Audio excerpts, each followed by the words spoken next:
Started. Welcome to the April 26th, 2023 Zoning Board of Appeals meeting. I'm Candace Breyer, Chairperson of the Zoning Board of Appeals. The Zoning Board of Appeals is a 9-person volunteer board nominated by the mayor and approved by City Council. First, we will hear from Planning Services, represented tonight by John Barrett. Then the applicant or their representative will make their presentation. Applicants will have 5 minutes in which to make their presentation. Staff will keep time and will announce when 30 seconds are remaining. Public comment is available in person or remotely. We will first call on individuals present to address the board, then remote participants. To speak during a public hearing or during public comment remotely, press star 9 if listening by phone, or use the raise hand feature if viewing through the web link. For phone access, call 877-853-5247 and enter meeting ID 938-1648. 1007. City staff will select callers that have raised their hand using the last 3 digits of their phone number, or by name if available for those accessing through the web link. You will hear an automated announcement that the host is allowing you to speak. When speaking, please move to a quiet area and mute any television or background sounds. We may ask questions of either the city or the applicant. We will acknowledge any written comments received by the board. We will allow an appearing party to express their support or objections. The board will then discuss the appeal and formulate a motion to approve the appeal. 5 affirmative votes of the board will be required for an appeal to be granted.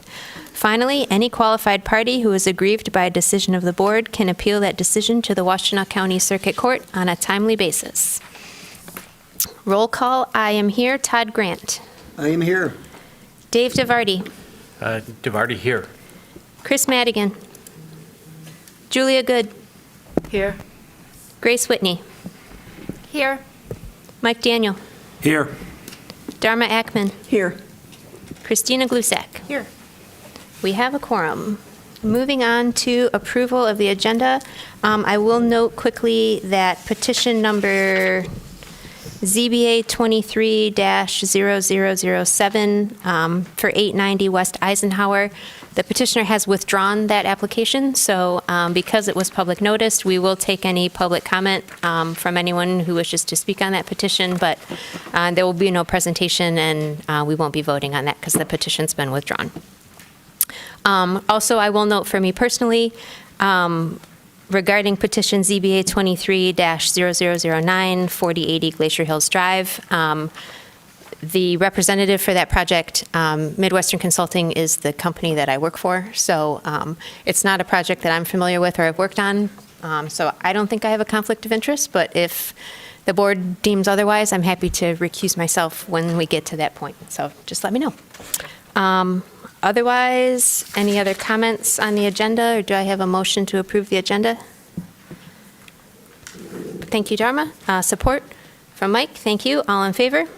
Aye. Opposed? Moving on to approval of the minutes. We have minutes from the March 22nd, 2023 ZBA meeting. Are there any questions, comments, corrections regarding those minutes?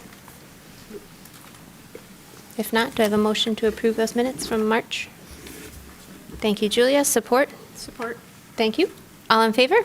Aye. Aye. Opposed? All right, moving on to public hearings. First, we have petition ZBA 23-0006, 619 Felch Street. John? I'm John Barrett, zoning coordinator for the city of Ann Arbor. The first petition before us this evening is ZBA 23-0006, 619 Felch Street.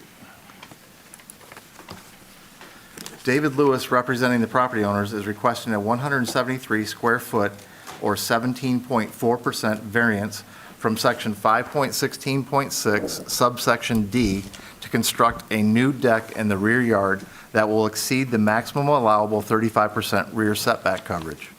The applicants are requesting relief from section 5.32.2, alteration to a non-conforming structure, to enclose the first and second floor exterior decks and convert to habitable space. The property is zoned R2A, two-family dwelling district. The subject property is located on the south side of Felch Street between Minor Street and Fountain Street. The home was built in 1930 and is approximately 1,328 square feet in size. The lot is non-conforming for the district as it does not meet the area 5,000 square feet for the district.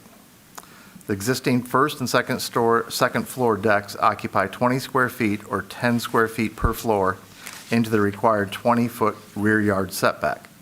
The decks are 18 feet 5 inches from the rear lot line. The first floor deck will be enclosed and converted into a dining room. The second floor deck will be enclosed and converted into a master bath and walk-in closet.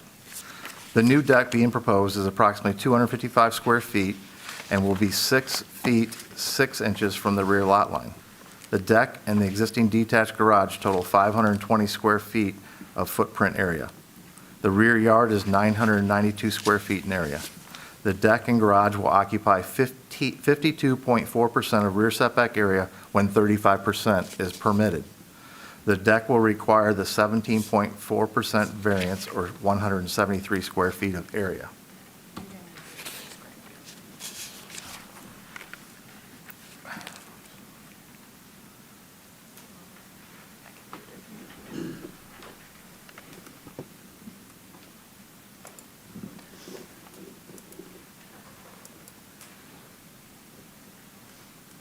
Just one moment, we're doing some share screen.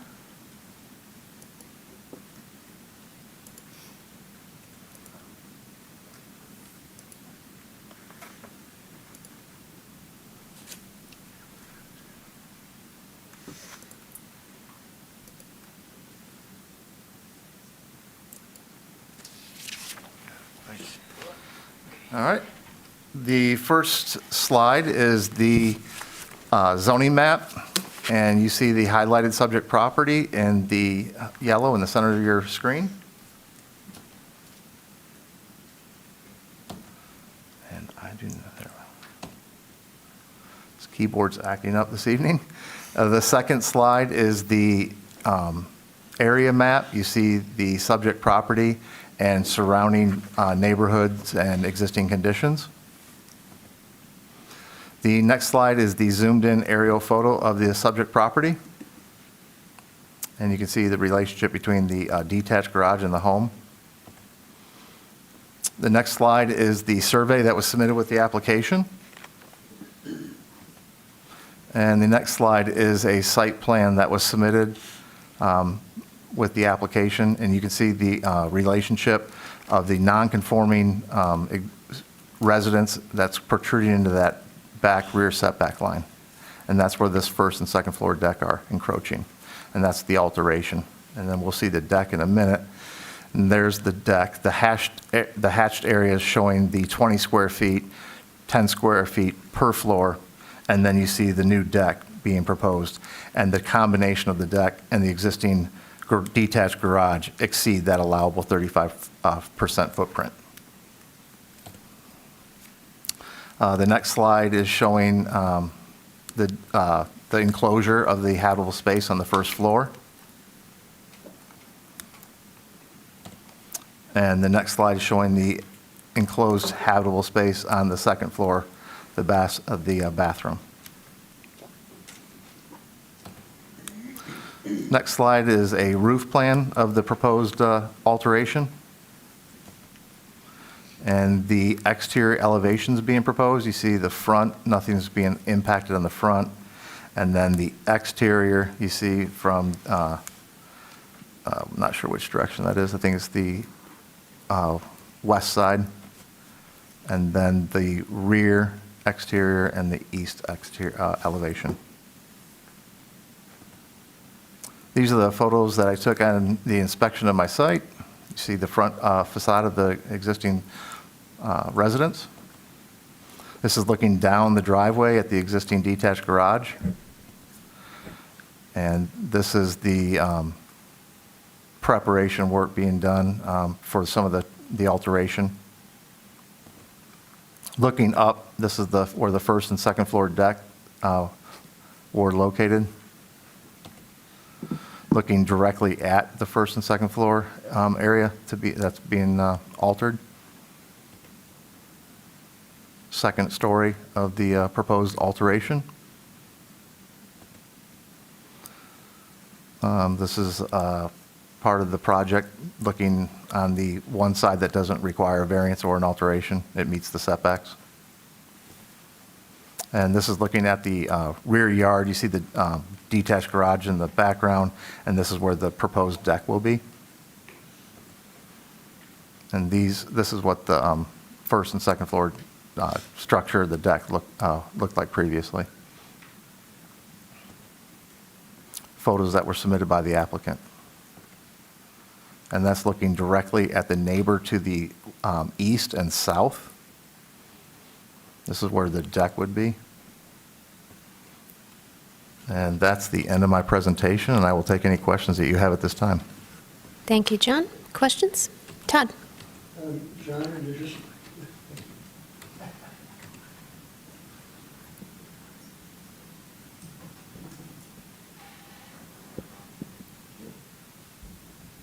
there we go. Hard button. So in addition to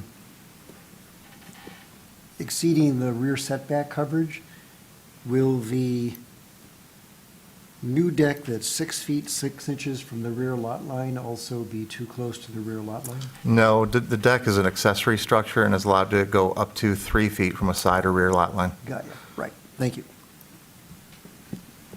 Christina? So all the work that's currently under construction meets all setbacks? There's nothing that's, If you look at the screen, yeah. the existing portion of the house right here, Yeah. and you see where that dashed Yeah, line is? that little- That's the existing 20-foot rear setback. It's already encroaching into the setback, so it's non-conforming. And in order to enclose it and make it habitable space, they're not increasing the non-conformity, but they're enclosing it, creating habitable space, which requires an alteration from this board. Okay. So they're not expanding the footprint of that. They're just removing a deck and making it that first floor and second floor living space. Okay, but all the work that's currently, I mean, it's under construction right now, nothing goes against that whole approach? I mean, that, I guess I'm trying to understand the timing of it. They can remove the decks. If the board doesn't approve it tonight, then they'll have to make an adjustment to those plans. But they knew that this was happening, this was, this process, how it's unfolding, was understood? Yes, Yeah, everything was, okay. Yeah, that's, made aware to the applicants during the plan review process. sure, okay, thank you. Dave? So I'm thinking that there might be a purpose. I know we have ordinances about impermeable surface to promote more ability of rainwater to percolate into groundwater. Does a deck have any impact on any of the impermeable surface area, or is that considered, since there would still be ground under it that water could go into, would that count as impermeable? So the section of code in the ordinance 516.6, accessory buildings and structures, doesn't address impervious surface. That's covered by the land development coordinator and systems planning. Right. But it's just the footprint and the occupying rear yard setback is what's at question here. I'm just thinking of the purposes of the city's ordinances in its various ways. One of the things we're trying to do is to reduce the amount of impermeable surface, to reduce the amount of groundwater that runs into our storm sewers. Right. And I'm wondering if the deck has any impact on that. Will there still be the capability, I mean, has anybody looked at stormwater runoff on this? So they won't have to for a deck.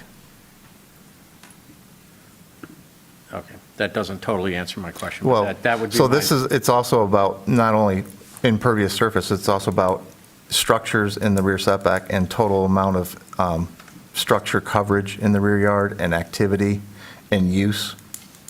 And so the zoning ordinance for this type of structure doesn't cover that. That would be, they would have, if the land development coordinator requires a soil and erosion permit, then he would require that for this deck. But I am not sure at that time. The applicant can speak to that if they were required to obtain one of those. Okay, thank you. Any other questions for John? All right, if the petitioner is here, please come forward, state your name for the record. You'll have 5 minutes. Good evening, my name is David Lewis. I am the architect for the job. Good evening, I'm Deborah Moore, Custom Design Build, the builder of the job. Just to, if I may clarify Christina's question, we did receive a building permit that did not, that design that we submitted for a permit did not require any approval from the ZBA, and that's what's under construction. So we applied for a permit, got the permit. Yeah. That work is under construction, and how tonight goes will determine what we do with the design. The other thing I just want to clarify, so there's, and John did mention this, but I just want to make sure it's clear that there's 2 different items we are seeking tonight. One is the permission to alter non-conforming structure that has to do with enclosing the existing rear porch, rear deck, first and second floor, and the other is a variance for the new deck. So I just want to address those 2 things separately. The enclosing of the existing porch, as you saw in the photos, this house has this 2-story porch on the back with a roof over it. We're not touching the roof. It's an existing roof that we're just kind of filling in the space below. And the vast majority of the decks that we're filling in are beyond the setback line, so it's not even a question. It's just literally the last 18 inches, as John mentioned. It's 10 square feet on the first floor and 10 square feet on the second floor. That is over the rear yard setback line. And this is an incredibly small lot, much smaller than most of the lots in the immediate neighborhood. And then the other item that's actually the variance is the new deck in the backyard. And the deck itself, by itself, does not exceed the maximum coverage of the rear yard. It's only when you combine the new deck with the existing detached garage. The existing detached garage has been there from before the current owner bought the house. Right. And the major point of all this work we're doing now is to try and make this a aging-in-place home for the homeowner, and having a deck that she can walk out to without having to go down several steps would really go a long way in making her backyard much more usable for years to come. If this deck isn't approved, we're going to do a patio on grade. So the actual, from a neighbor's point of view, the actual use of the yard is really not changing, whether there's a deck there or a patio. It just is going to make the homeowner's life a bit more complicated to have to walk up and down steps every time she wants to go to her backyard. And the other thing I wanted to mention was that the 35% rule, I think it's completely appropriate for accessory structures that are actually like a garage. Like, I totally understand why you wouldn't want a backyard filled more than 35% with a garage or other kind of shed. But I feel like a deck is just, it's kind of not the same as a garage or a shed. It's not really blocking anyone's view, blocking anyone's access to light or air. So I really feel like it's a different animal. And again, like I said, it's the deck by itself. If it weren't for the detached garage, if the detached garage didn't exist, we wouldn't need a variance for this deck. Does everybody have the letters from the neighbors in their packet? So in the snapshots that John showed of the neighborhood, all 3 neighbors immediately adjacent to Levy's house are not only approving but enthusiastically approving of this. We do think it's a hardship that the lot is so small compared to the other lots in the neighborhood. What we also are thinking is that because the zoning change here was really to increase density, is my understanding, for this area, so we're enhancing green space. And my thinking there, or our thinking there, was that this is really actively enhancing the use of the property and the indoor-outdoor relationship of the property. There's a privacy fence around the whole thing. Again, the neighbors are enthusiastic. We're hoping that you'll think this is a good use of a variance in this case. Any questions? Thank you. Questions? Todd? I guess I have a question for you. That's quite Yes, all right. sir. Whether this is appropriate for Good, can you hear me now? I don't know whether this is appropriate for Ms. Moore or Mr. Lewis, but regarding the deck, the note is that the practical difficulties are essentially needing to walk down several steps to the deck. But when I read that, I was thinking, well, this is a two-story home. So the owner is going to have to be up and down steps all the time anyway. Well, If another alternative is really a patio on grade, I don't really see the necessity for a new deck. That's a great question. Actually, one of the reasons we're putting the west addition on is to create a first floor master suite in the event that they cannot use the stairs. So that puts everything on one floor, on one level. I want to make sure I understand your comment. So the master bedroom suite would open up onto the deck immediately and they could exit the house quickly? You want to address that? it wouldn't open up immediately onto the deck, but the point is, the addition we're doing is providing a future, it's going to be an office for the now and a bedroom in the future.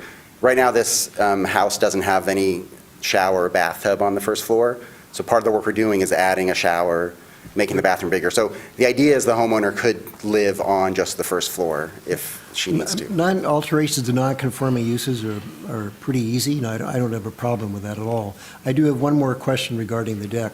From the first floor of the house to the yard, without the deck, how many feet down is that? It's about 2 feet. Okay. If we put the patio in, we're probably going to raise it up, 6, 8 inches anyway, so we're really talking about a delta of maybe 15 to 18 inches in height. Okay. Thank you. Any other I questions? should mention, Oh, too, that you had mentioned, Dave, about the pervious, impervious implications for the property. What we discovered when we did the digging, which was a real delightful scenario for us, was that the soil group that this is sitting on is a soil group 1, which is extremely sandy and very pervious. We were thinking that even though we didn't exceed the limit that we needed to trigger more site work for pervious surfaces, that we would want to put in some sort of a swale or a rain garden or something like that, just because we do things that way. But in this case, we don't even need it. And so the deck as well is going to have openings in it. It's not going to be a tight surface where water will go through and percolate into the ground. And we've actually been watching that as this rain has come up, just to see what we get against the silt fence. There's nothing. So just FYI. Any other questions for the petitioner? All right, thank you very much. If anyone from the public wishes to speak on this petition, please come forward now. If there's anyone accessing the meeting remotely, now's the time to press star 9 to raise your hand, or use the raise hand feature if you are accessing via the web link. Yes, I will note that we did receive several letters of support. I cannot read the name on this one.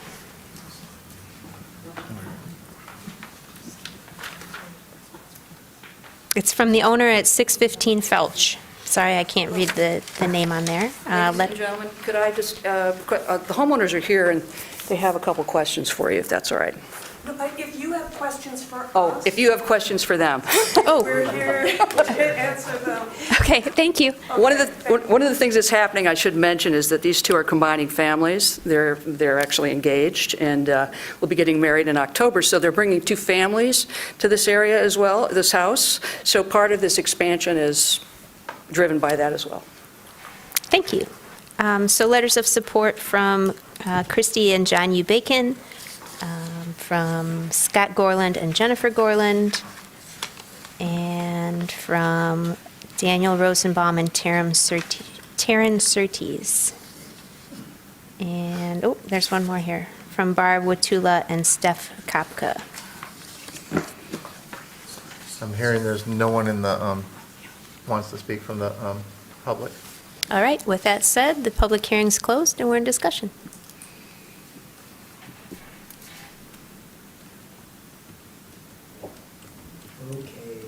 Okay. Julia. I was waiting for another hand, really. I can go in front of you this time. I think it's the alteration, there doesn't seem to be any objection to doing it that I have heard so far. The variance, even though it seems like a very reasonable plan, I'm not sure that it's hitting any of the criteria. It is a small lot. The lot next door is actually a really weird lot. But it's just small, like it's not, the practical difficulties, maybe there's some with the steps. I mean, I'm not all that sure that it really meets the criteria for a variance. So I'd like to hear other people.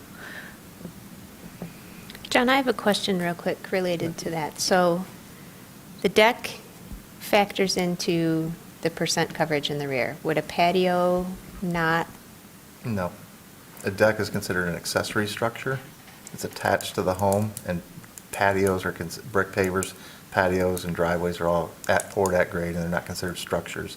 They don't require building permits, and so they're not considered part of that equation. Okay. That's weird, but I get it, I guess. Thanks. A deck is an accessory structure by definition. It's accessory to the principal use. Totally different than a patio. All right. Dave? I'll be definitely supporting the alteration. I see no problems with that. I'll also be supporting the variance for the deck. Whatever purposes our ordinance have to not to keep that open space seem to me irrelevant in this case, given the nature of the soils and the fact that stormwater runoff will be easy to take care of on the site. I believe there is a practical difficulty based on the historic lot divisions in this neighborhood and the size of the lot. I see that is in and of itself a peculiar exception that is not common. There are other neighborhoods that have similar practical difficulties, but I see that exists here. The number of letters and people who have spoken and written us in support and come to attend our meeting also speaks to me to standard 3, allowing the variance will result in substantial justice being done considering the public benefits of the zoning ordinance, the practical difficulties that will be suffered by failure to grant a variance, and the rights of others whose property would be affected by allowing the variance. And I see all of that outpouring of support as directly speaking to that standard that we're asked to see met in order to grant a variance. So I will be supporting this. I think it's a minor change which won't have any negative impacts on the neighborhood. Grace? Yeah, I would like to second what Dave said, that I feel that the practical difficulty is definitely met by the fact that this lot is so much smaller than other lots located in this neighborhood. And in terms of the nonconformity, I think that it makes sense to enclose that as it is based on the existing structure. So. Any further oh, yeah, Julia. John, can I ask, because I don't really know what the definition of a deck is besides that it's not a patio. But if we give the variance for a deck, it can't at some point get covered, or can it? Yes, it can have a cover over it. Yep, that would require a building permit, but it's the same footprint as the deck. If it was going to have the same footprint, yes. Okay. It would require a permit, but not a variance, because we've already given it tonight. Correct. Okay.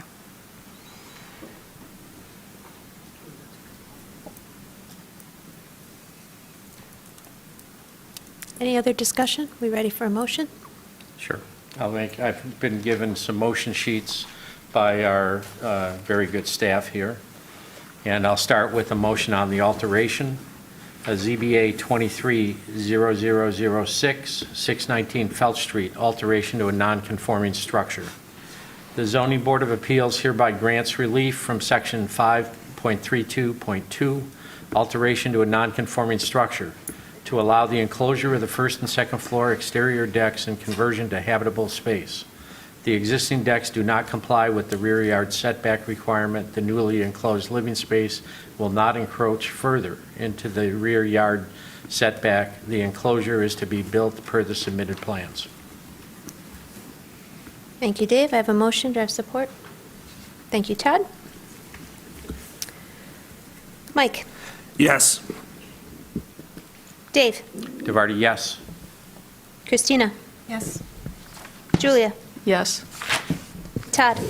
Yes. Grace? Yes. I also vote yes. Dharma? Yes. The request to alter a non-conforming structure is granted. Now I need a motion for the variance. I've got that motion in front of me as well. Thank you, Dave. ZBA 23-0006B, 619 Felch Street.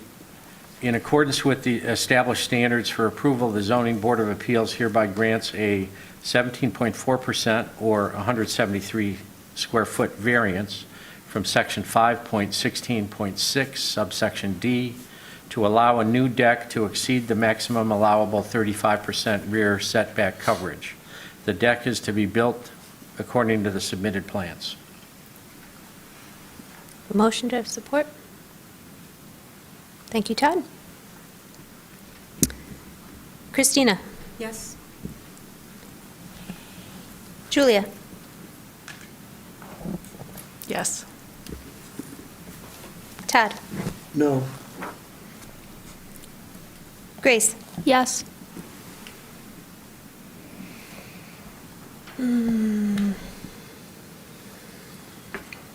I'll vote yes. Dharma? Yes. Mike? Yes. Dave? DeVarty, yes. The request is granted. Moving on to petition ZBA 23-0012, 721 Brook Street. John? Steve and Payshawn Van Zoren, property owners, are requesting a 7-foot 6-inch variance from section 5.21.4, subsection A3, lot accessibility, to reduce the required 30-foot unobstructed access and utility easement for a proposed land division. The variance would reduce the easement to 22 feet 6 inches to access the newly proposed single-family lot at the rear of the property. The property is zoned R1C Single Family Dwelling District. The subject property is located on the west side of Brook Street, north of the Ann Arbor Open School and the Mack Indoor Pool in the Water Hill neighborhood. The residence was built in 1901 and is approximately 2,547 square feet in size. The structure was a non-conforming duplex until it was purchased by the current owners in 2022 and is now being used as a single-family home. The owners are seeking a 7-foot 6-inch variance from the required easement to move forward with the land division that is being proposed for the rear half of the subject parcel. The owners are proposing the easement to be located on the south side of the property. Based on the survey results, the existing residence is 22 feet 6 inches from the south lot line. If you'll turn your attention to the monitors, the first slide is the zoning map, and you see the subject parcel highlighted in yellow in the center of your screen. On the west side of Brooks, and there's Miller to the south, and then the school and the pool just south of it and adjacent. The next slide is the aerial map showing the surrounding properties and existing conditions. And the next slide is the zoomed-in aerial photo, and it's on the south side. They're required to have a 30-foot unobstructed easement, and the structure is 22 feet 6 inches from that south lot line. So thus the 7-foot 6-inch variance request. The next slide is the survey that was submitted with the application. And the next slides are the photos I took at my inspection. You see the subject property, the front facade. And this is looking down the south side of the lot where the existing residence is, showing the relationship to the fence line. You see the survey stake, and this is the where the request is being, the variance is being requested. You see in the background the detached garage as well. Looking south at the adjacent property. This is the back of the property. You see the existing 3-car detached garage. Looking at the rear facade of the existing home. And looking, this is on the other side of the garage, looking at the rear of the property. That concludes my presentation, and I'll take any questions that you have at this time. Thanks, John. Questions? Dave? I didn't see it totally in the photos that you just showed, but it looks to me, is there a lot division, the lot to the north, or the parcels to the north? It looks like there's 2 parcels there on the land division. That's the property, slide. that's the property to the north, not this subject property. I know, the property to the north already has an existing lot split, correct? Correct, And are there 2 structures on that, one on the front and one on the back? correct. And both of these lots, it look like they're significantly wider than the 2 lots further to the north. Is that correct? I'm just looking at this slide. They're almost, I think they're almost identical. Okay. So it looks like sometimes that was split as well, only vertically instead of horizontally. Okay, that answers my questions, thank you. Oh, one other question. What's the purpose of the easement? For access and utilities, And what kind of utilities? water, sewer. Okay. Any other questions? Todd? I have 2 questions. The first one piggybacking on David's question. Why is the easement requirement 30 feet? In some of the reading, there was some note perhaps about fire trucks getting there, or is 30 feet really necessary, or would 10 feet do? You're starting to delve into the world of engineering, and this is an engineering requirement that's in the zoning ordinance. So I don't know the exact specific reason, but I'll take a guess. One is yes, for emergency vehicle access, if the house in the rear needs service of some sort. 2-way traffic possibly for a driveway, 1 car going in and out, things like that. That brings up the question then, is 22 feet 6 inches going to be a problem for an emergency? No, as far as you know, no. Not I have not been informed of Okay. of anything of that nature, no. Okay.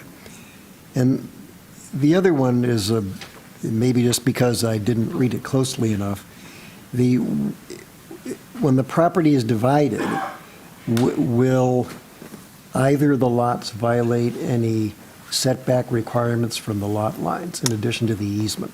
So one of the conditions of the land division will that existing 3-car garage will have to be demolished because it would not meet, first of all, you can't have an accessory structure on a vacant lot, and then it also would not meet the front setback for that newly created lot. Okay. So what I hear you implying is that if the lot division goes ahead, there won't be any setback violations.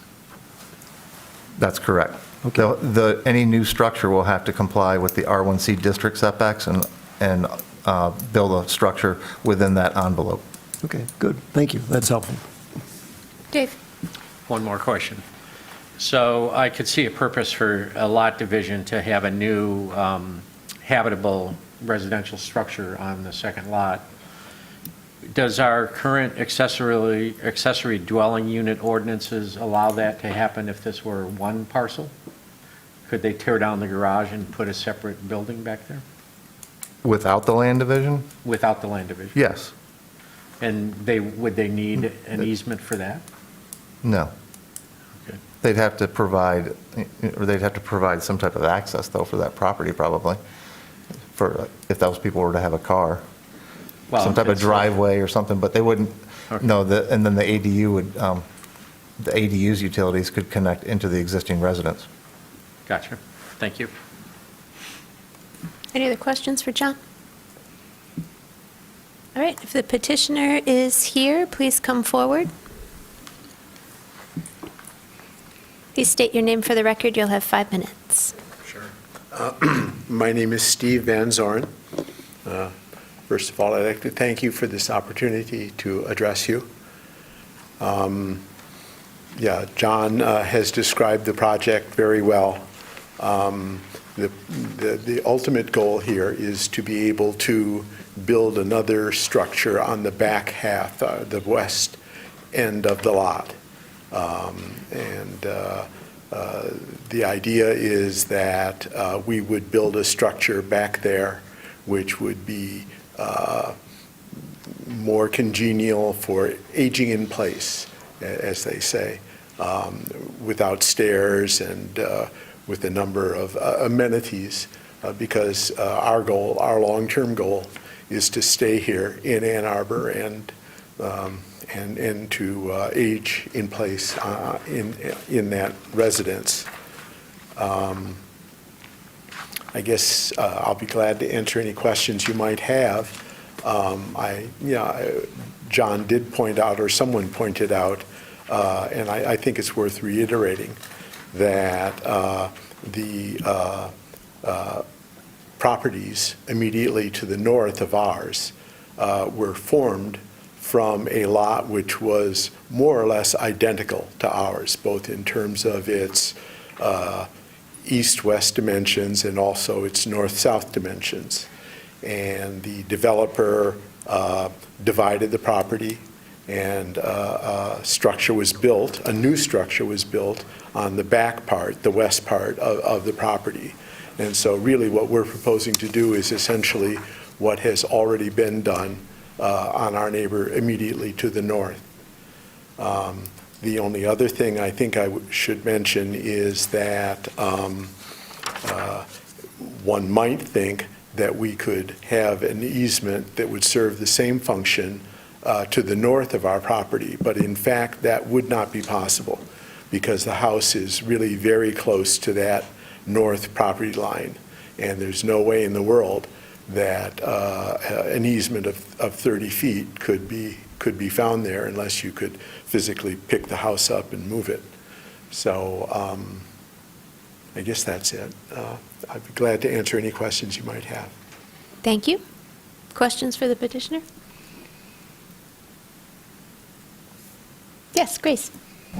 So is there a reason why you're looking to split the lot and build a new home in the rear versus building an ADU?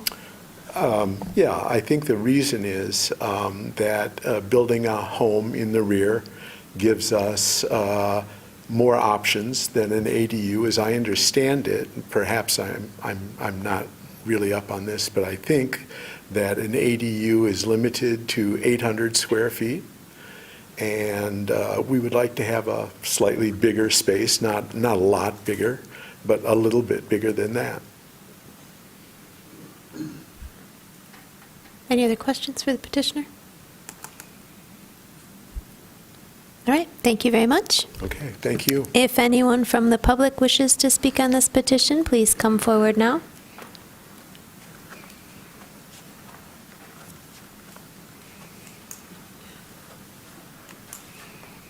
Please state your name for the record. You'll have 3 minutes. Hi, my name is David Haig.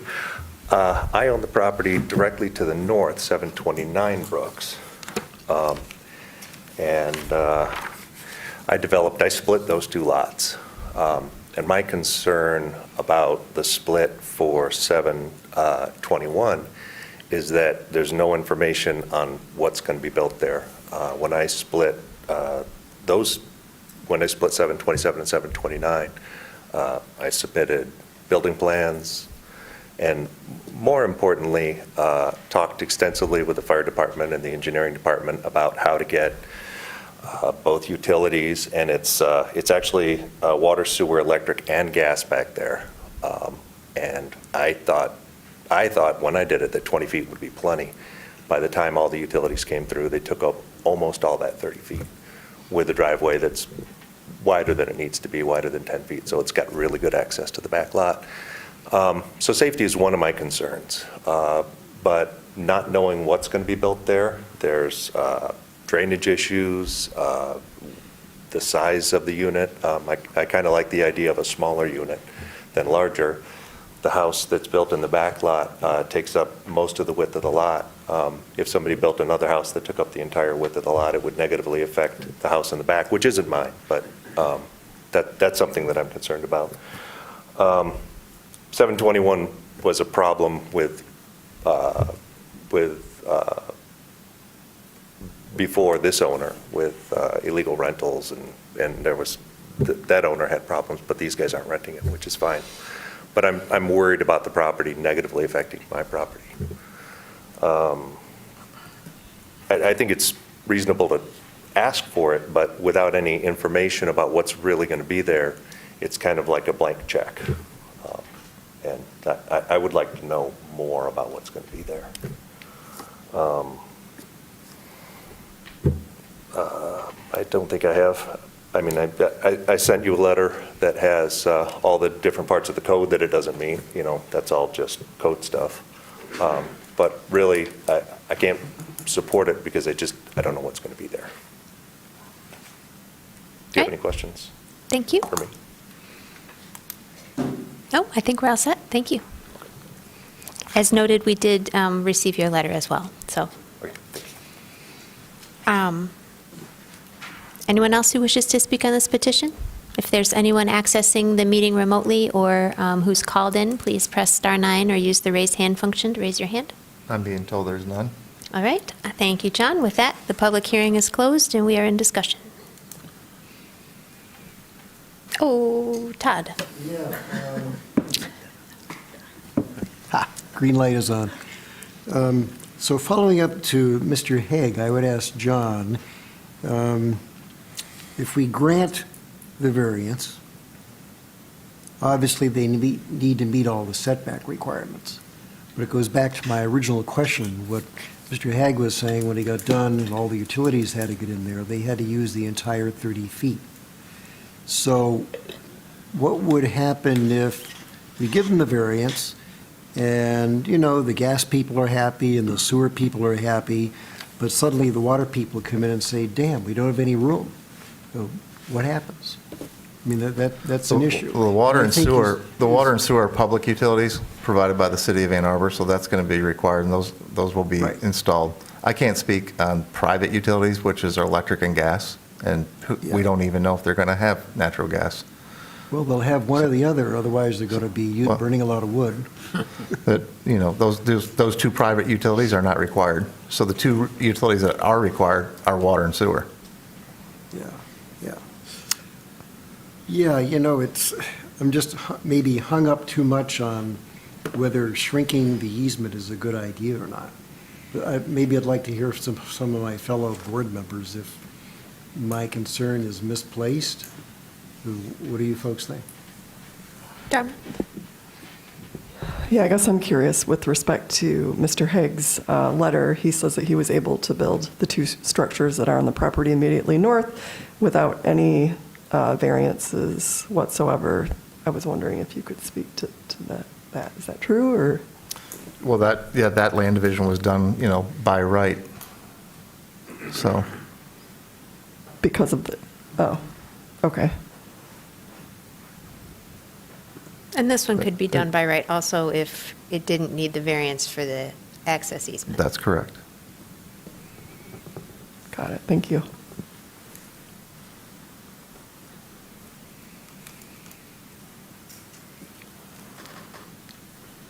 Dave. I'm kind of torn with this because I'd really like to facilitate an increase in density in this neighborhood. But what I'm looking at is we don't really have the leeway to, I don't know exactly what the practical hardship is. I don't know how it meets any of our standards for granting the variance. Additionally, I think the homeowner potentially, I don't know how conducive or how easy it would be, and you'd probably have to get a lawyer involved, to get a utility easement from the public school system, because that property is totally open, and if maybe all you need is 5 feet or something to create with your own property. So I see some other options, and I'm not sure that those options have been exhausted towards meeting what I would hope would be a goal for us, a stated goal of members on this board to facilitate increased density in the community. But given all of that, I think I'm going to have to vote no on this one. Unless somebody could convince me otherwise. Did someone down here have a comment, or no? Christina was. Well, yeah, I was just still formulating it, but there was a concern raised about not having any plans to evaluate, right, in this proposed development. Is that not required? That's correct. Essentially just the It's- survey that was provided, so. Yep, there's no requirement to provide plans, future plans to submit a land division to the city and eventually on to the state. It's not part of the requirement. It's Okay. just, it has to meet the lot width and the lot area. Sure. Which this does. It just doesn't meet the engineering requirement of the 30-foot access easement. And has the engineering department reviewed this possibility of? They would if they're, If it's if it's approved, yeah. Yeah, but, okay, but in the interim, they do not evaluate it until it No, becomes yeah, official? there hasn't been an application submitted to them. Okay, thank you. Todd? Yeah, repeating myself, but maybe a little more plainly, I guess I look upon it as the burden of the applicant has to allay our concerns. And I don't think they've really addressed the problems that might occur by shrinking the width of the easement. I'm just not convinced that that would be problem-free. And maybe because it's at a very early stage and there really isn't a problem, but I think perhaps the application's a little premature in that regard. So I'm looking as that they have to convince us that it's not going to be a problem. You don't want to be in the spot where you've got the house going up, you've got the structure there, and then now there's a problem with the width of the easement. I don't know what you do about that. So obviously, it would be a heck of a building concern, but maybe it's in the interest of the applicant to iron this out first and make sure that they can live with a 20-foot easement. But right now, I'm not feeling very convinced about this. I've got this motion in front of me. I'd make it at the chair's discretion. Hold on one second. Julia? So I hear what Todd's saying, and it totally sounds rational, but at the same time, it doesn't feel like that's our place. He's coming to ask for this easement. If he then tries to get the permit to build a house that he wants, and the planning department says, no, you can't, it won't work because we ran into all these problems, then he owns 2 lots and he's back in the house. Like I kind of feel like that's the decision he made to proceed that way. And I don't feel a need to second guess that. I do feel he presented the same hardship as the previous people. They want to age in place. They're in a 2-story house. It won't work. So they're looking to build a single-story. I mean, I heard the exact same hardship as the previous ones. Perhaps even more so, because it wasn't just to enjoy an outside space, it was to actually live in the home. So I think, based on that, I'm going to have to vote yes. Yeah, thank you, Julia. You've changed my mind on this. Any further discussion? Like, We ready, or did you have discussion, or Actually, you're yeah. still ready for? This is discussion. Okay, go for it. I do want to point out that they can build an accessory dwelling unit, albeit not the size that they want. So there can be a very small residential unit put there with plumbing and everything, but it would just be hooked into the plumbing of the structure on the first, at the front of the lot. So I don't see us, if we deny this, I don't see us as preventing them from putting a second dwelling unit there. It would just be restricted to meeting our standards for accessory dwelling units.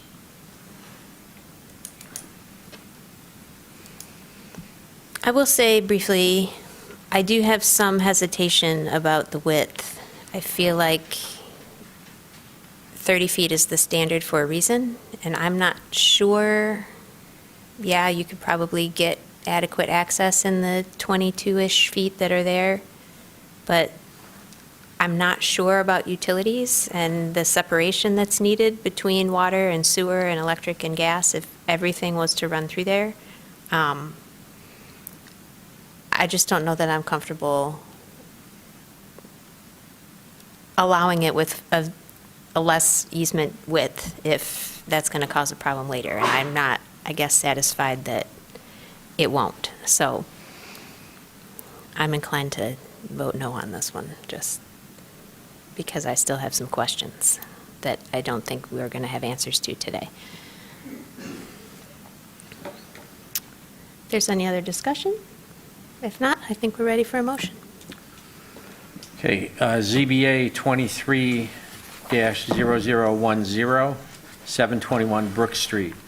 In accordance with established standards for approval, the Zoning Board of Appeals hereby grants a 7-foot 6-inch variance from Section 5.21.4, subsection A, subsection 3, lot accessibility, to reduce the required 30-foot access and utility easement to 22 feet 6 inches. The variance reduces the required easement width to allow access to a rear lot being created by a land division. Thank you, Dave. We have a motion. Do we have support? Support. Thank you, Christina. Julia? Yes. Todd? Yes. Grace? Yes. I vote no. Dharma? Yes. Mike? Yes. Dave? DeVarty, no. Christina? No. The request is granted. Moving on to petition ZBA 23-0007, 890 West Eisenhower. As I noted, this one was withdrawn, so if there is anyone who wishes to speak on this petition, now is the time. If there's no one here, then we will move on to the next petition.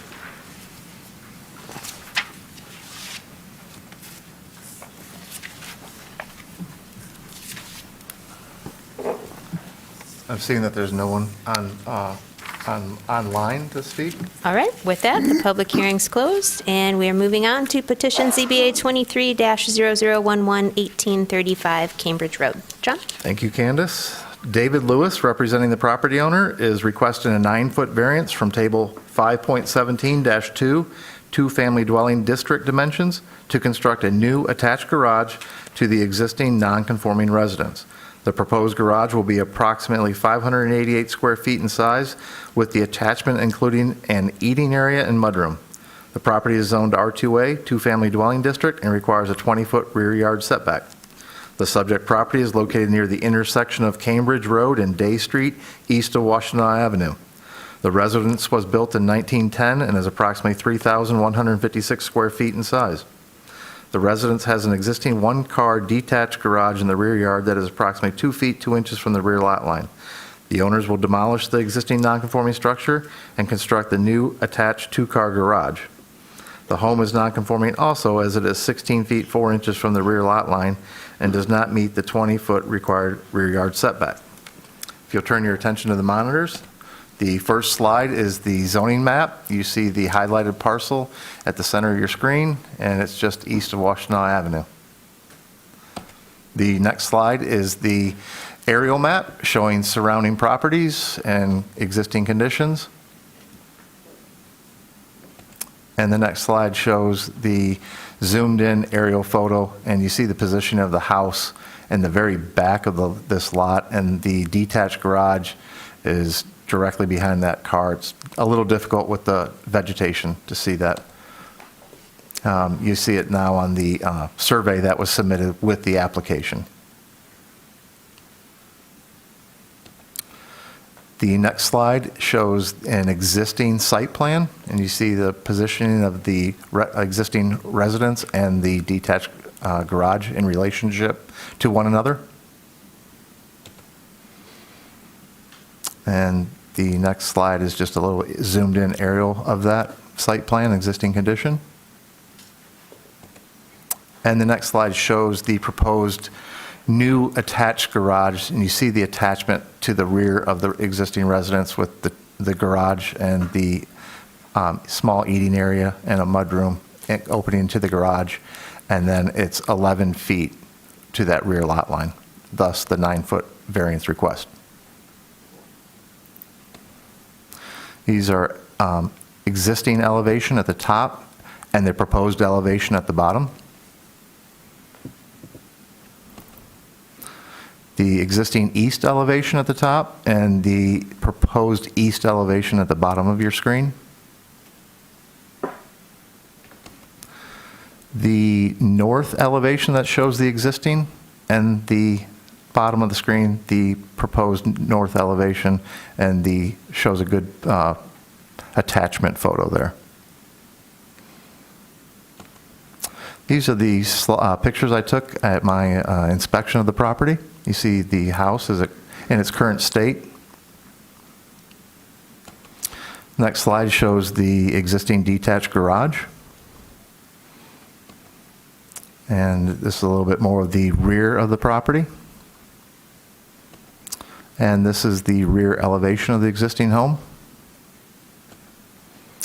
And the existing detached garage and the relationship to that rear lot line. And you see how the proximity to the fence. And these are photos that were submitted by the applicant.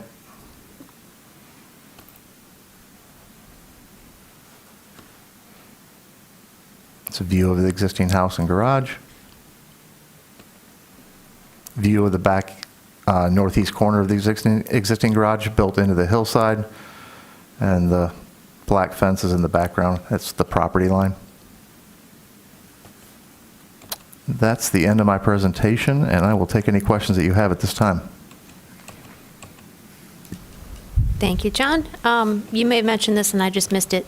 Do we know the distance from the existing garage to the, oh yeah, right It's there. 2 feet, 2 inches. Okay, so the proposed garage would be farther from the rear the It's rear lot line. lessening the non-conforming situation.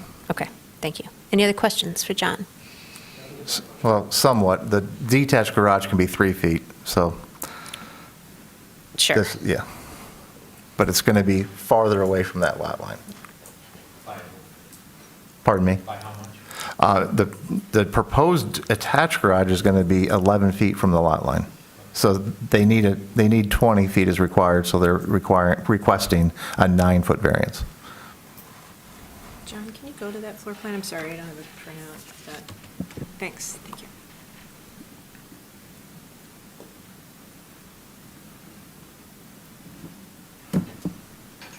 Oh, Dave, sorry. So if they just wanted a larger garage, could they tear down the old one and build a larger detached garage without coming to us? That's a possibility. And what would their rear setback have to be if they did that? 3 feet. So they could essentially do this garage without the serviceway between the house and the garage without even coming to us? That's Looking correct, at but that plan. that's correct, but I will let the applicant, comment on that as well. Okay, thank you. That's kind of part of the applicant's responsibility. Any other questions for John? Todd? So now I have an annoying, somewhat abstract question. So why does an attached garage need to be farther away from a rear lot line? I understand in the old times, the garages were looked upon as dangerous, so you got them as far away from the house as you could, of course. But here we are where if it's detached 3 feet, but attached 20 feet from, there must be a reason for that. Once a detached structure is attached to the principal structure, it becomes part of the principal structure and is required to meet the same setbacks as the house. Thank you. Mhm.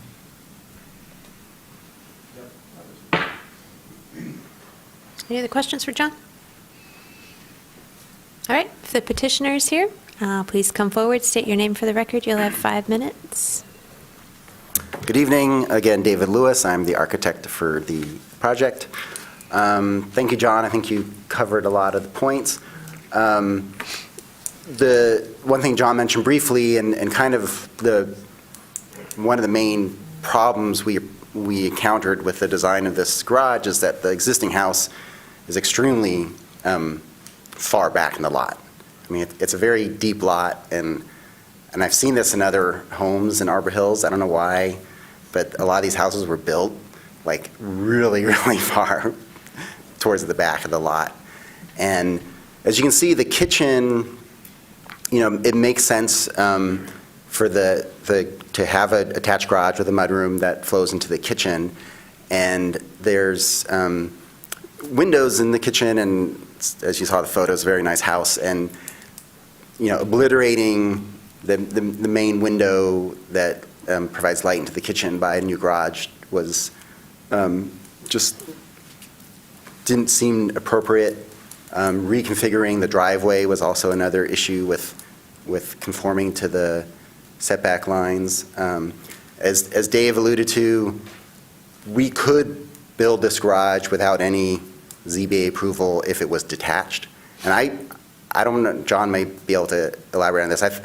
And the mudroom we've designed does not need any, it conforms to the setback. So I think we can provide mere inches to separate the garage and the mudroom, and this would be considered completely legit. And the homeowner can just walk across a little gap in the floor and the roof, and we would not have to appear in front of the ZBA at all for that.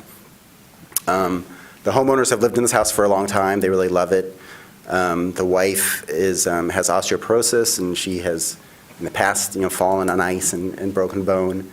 And so it's definitely a strong desire for them to have an attached garage that they can get in and out of.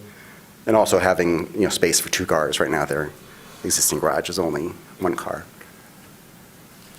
I think that covers everything. Like I said, the mudroom itself is within the setback line, so it's just the garage. And as John pointed out, the existing garage is, just a little over 2 feet away from the property line, so this would actually be an improvement as far as not having a garage so close to the neighbor's property.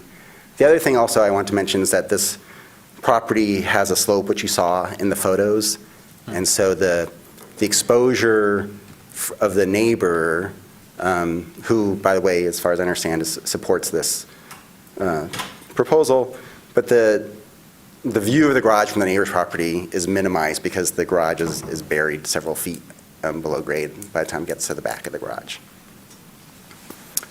The homeowner is here if there's any questions for him. Any questions for me? Thank you. Questions? Dave? I'm looking at the lots, the 2 adjacent lots are without dwelling units. Are those part of the same ownership? Does this person own those 2 lots? Yes. On either side? Yes. So this sits in between, so really, it's got a very large footprint west to east for if you take all those 3 lots in. Correct. Any other questions for David? All right, thank you. If there's anyone from the public who wishes to speak on this petition, please come forward now. If there's anyone accessing the meeting remotely, please press *9 to raise your hand or use the raise hand function on the web link.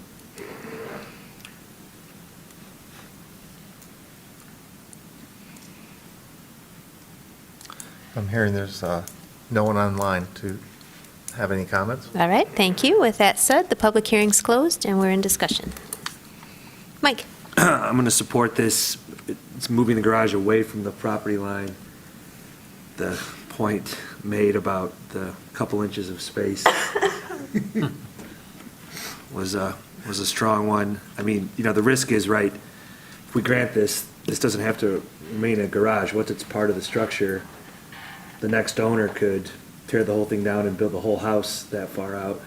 So that's the risk we're taking, right? That all these properties, once they have this variance, they have it. But I'm willing to overlook that risk, given it is moving the structure away from the property line by, 8 feet? So I'm gonna support it.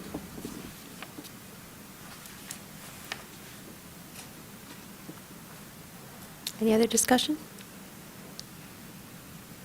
Dave? I'm really torn on this. By the letter of our requirements for the variance, they could basically do this garage in place the way they want to do it, make it the size they want it, move it up, modernize it. All of that speaks to voting against it in order to maintain consistency with other petitions before us. By the same token, as my colleague Mike Daniels points out, it's moving it further up, away from the lot line. They could do it and just have the homeowner take 2 steps from one entrance to the other entrance. That weighs for, hey, why not do it? I don't know. I'm going to hold whether I'll vote for this yes or no for the moment and see if anybody else weighs in. I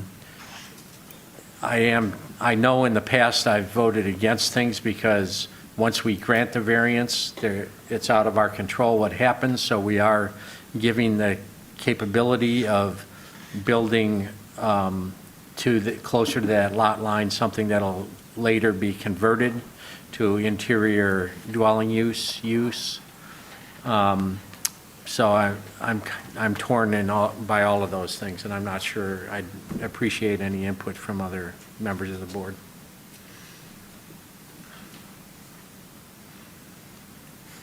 Any other thoughts? Julia? I don't think that it meets the requirements. They can do a detached garage. It might be a little bit of pain in the neck, but it doesn't seem like a hardship to even have what they have now.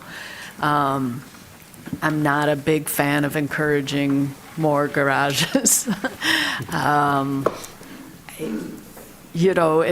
agree, it does seem goofy, that the house is set back on the property. It's not the way normally you do stuff in a city, but like a lot of that neighborhood doesn't have sidewalks and stuff. I mean, it is a little bit different in that neighborhood. So it does seem weird to put the garage up closer to the street, but I have seen that. It's not unheard of. So I'm not quite seeing where it fits the criteria we're supposed to meet.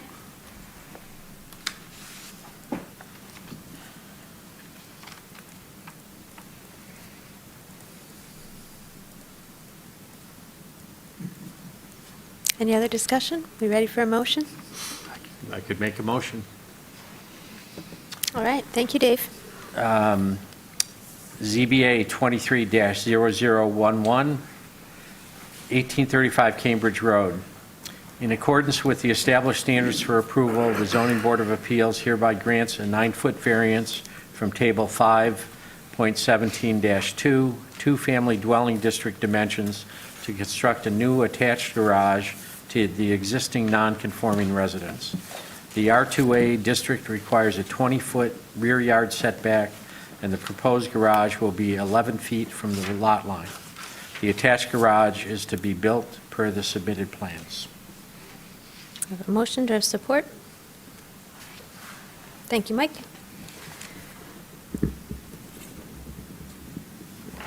Where to start? Christina? Yes. Julia? No? Todd? No. Grace? No. I also vote no. Dharma? No. Mike? Yes. Dave? DeVarty, no. The request is denied. Moving on to petition ZBA 23-0009, 4080 Glacier Hills Drive. John? One of the staff members is going to introduce this case, Alexis DeLeo. Well, thank you, John. I trust that everyone can hear me. We can hear you. Yes, hi, Alexis. Oh. John, would you like to give any Sure. introductory remarks? Or should I start I'll with go this through one? this, I'll go through this first. We'll go through the regular slide presentation. The first slide is the zoning map, and you can see the highlighted subject parcel in the middle of your screen. The next slide, you see the aerial map showing surrounding properties and existing conditions.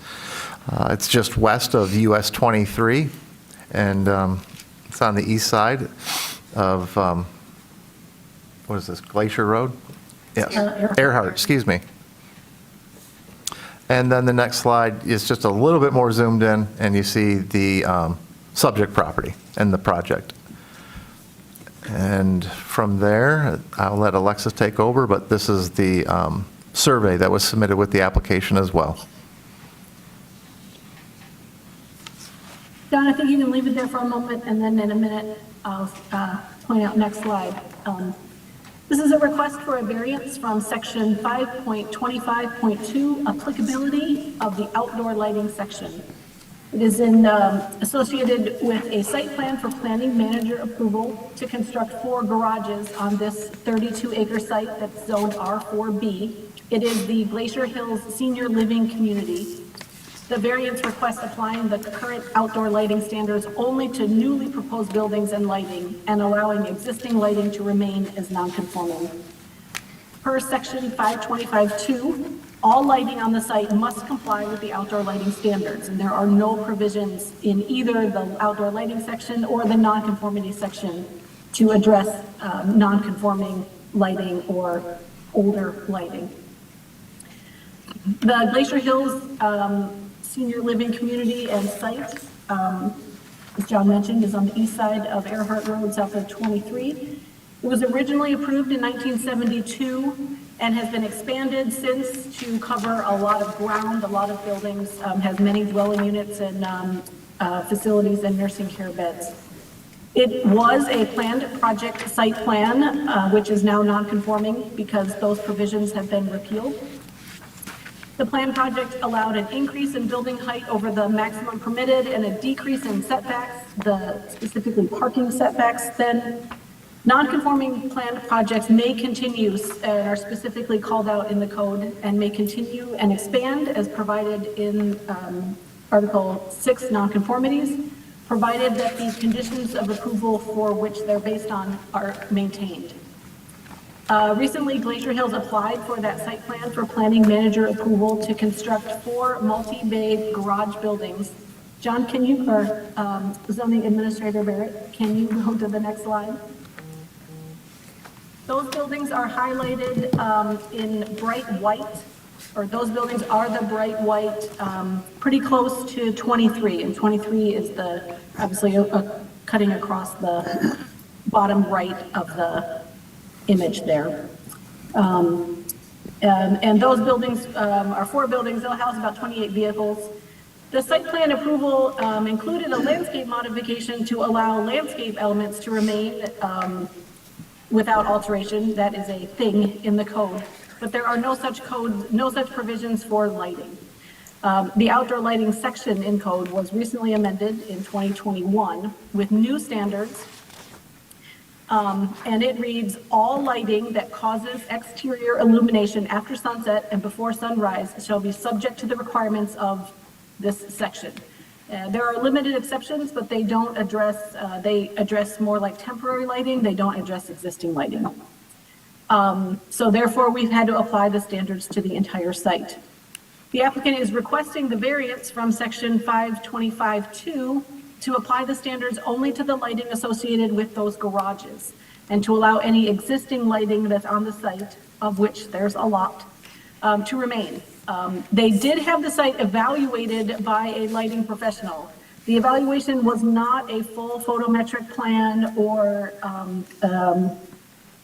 meeting the level of site plan requirements, but it was an evaluation by a lighting professional that concluded that some of the existing lighting does comply, but some does not, and some there's just no information. There's not enough information. The data sheets or the cut sheets of the product are not available to be able to determine yes or no. The applicant, as I mentioned, is requesting a variance from all lighting to new or proposed lighting and suggests that the existing lighting be considered legal nonconforming.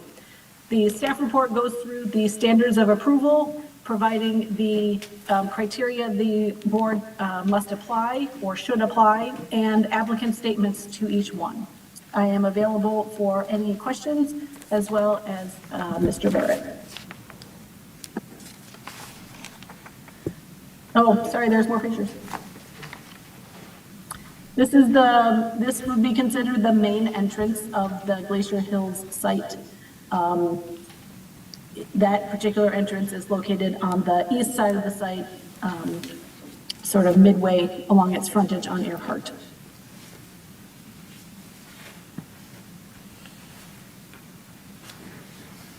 Is that the last photo?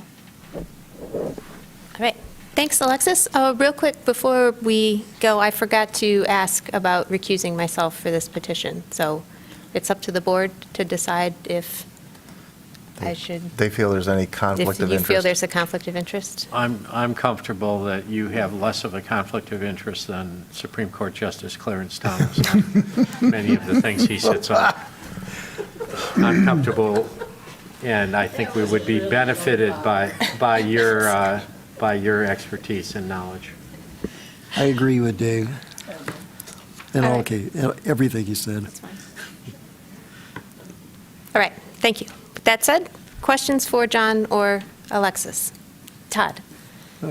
Or Dave, we're the question people. So I take it that the change in lighting in 2021 was to reduce the illumination and more dimly light surfaces. Is that correct? That is my working understanding, yes. Okay. Was there any discussion that perhaps in a nursing facility with old people who have to worry about black ice under snow, who are not very good in their feet, might benefit from bright lighting, that a standard that makes perfect sense in a residential neighborhood where people close shop at 10 o'clock does not make sense for a nursing home? Any discussion about that? I was not directly involved in the writing of these new lighting standards. I will assume that no individual land use was discussed. I think that the discussions were probably focused on the higher level of Okay, of so that, achieving the community goals that were stated in the intent statement. okay. So I have a concern without knowing how much lighting has been reduced, that we're going to be reducing lighting in an elderly care facility. And if you're going to reduce lighting somewhere, the least acceptable place to reduce lighting, in my thinking, would be in an elderly care facility. Can you address my concern, ma'am? Well, I don't believe that the new standards reduce the levels of illumination.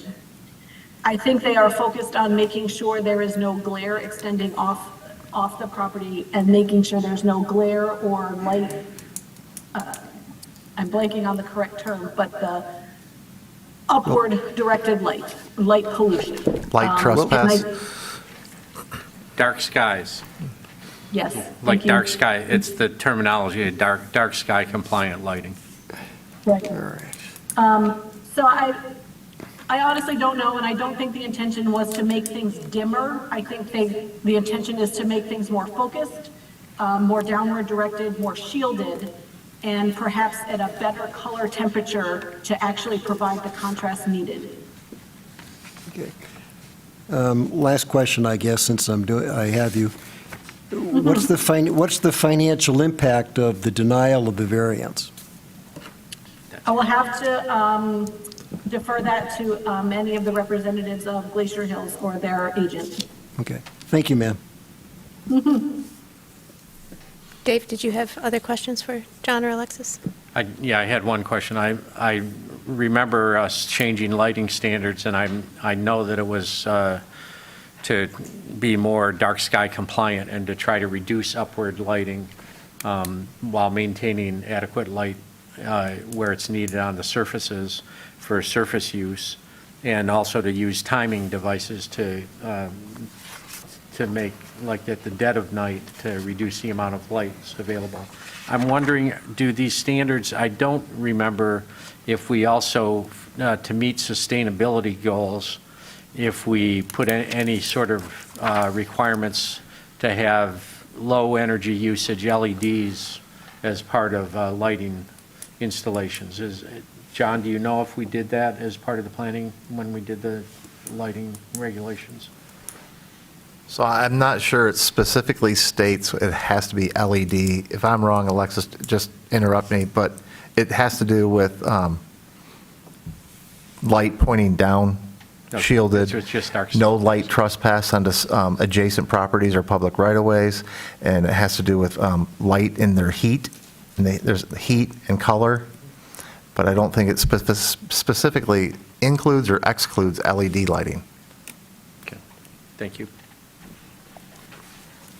Other questions for staff? I have a Christina. question. Yeah, so the zone, can somebody run a cursor over the zone of the existing light fixtures? Are the new fixtures only adjacent to the 4 new structures? Guess I'm The trying to new fixtures understand. are literally wall-mounted sort of carriage lights on the front of those 4 garage buildings. The Okay.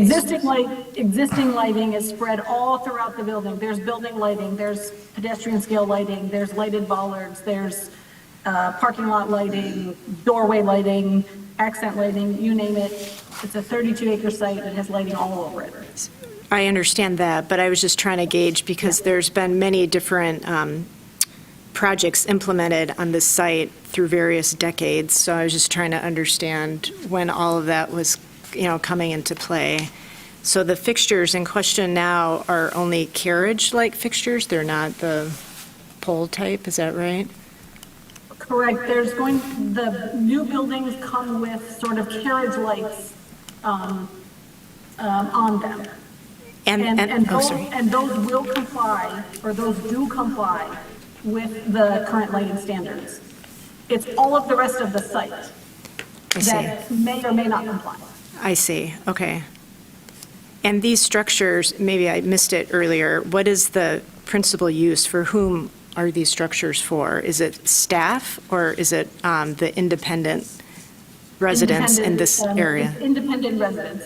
Independent residents, okay. Last question. The attachment that we received from Gazer-Busch, a lighting, I don't know, vendors, I guess sales, that's his title there. So that was requested by the applicant, no? Or how does this come into play, this 2-page document? We, as part of the site plan, Yep.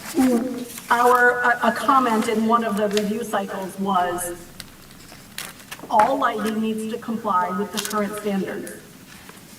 Either propose new lighting for the entire site or demonstrate that the existing lighting complies. And the applicant's response was, that is a Herculean task, virtually impossible. We can't do that. Some of the lighting fixtures are just simply too old. We have no data on them. In lieu of meeting the code standards for all of the plans and photometrics and cut sheets and so forth, they had this lighting professional go out and provide his visual assessment of what is going on. Sure. And that is included as it's useful, it's helpful information, providing a lot of background. But in point of fact, it does not comply with the requirements for site plan approval for required lighting information. Okay, and maybe I'm going down a rabbit's hole here, but, I mean, there is a section of this development is fairly recent, so I'd be surprised there's not some historical information to provide an accurate enough photometric analysis of the site. I'm very surprised that data is not available, at least to build a photometric based on assumptions of the era of that light fixture. So it's not like this is 1930s to 50s development. I mean, again, there's been many stages of development and within a reasonable time frame. Just an Yeah. observation. Thanks. Yeah, I will just add that a photometric plan alone is not enough to determine compliance with the Sure. entirety of the outdoor lighting section. Okay. The additional information needed is regarding the color spectrum. So one can recreate a photometric plan alone, just showing the foot candle levels, Okay. but that doesn't get to all of the levels of information required. Okay. That helps. Thank you. Dave? So the purpose of the variance request, as I understand it, is to avoid bringing the entire Glacier Hill site into compliance with our lighting standards, our new lighting standards. They only want to bring these new garages for this new development to meet our lighting standards and leave everything else alone, and that's why this variance is being requested. That is confirmed. Okay. Any Thank other you. questions for staff? All right, if the petitioner's here, please come forward, state your name for the record. You'll have 5 minutes.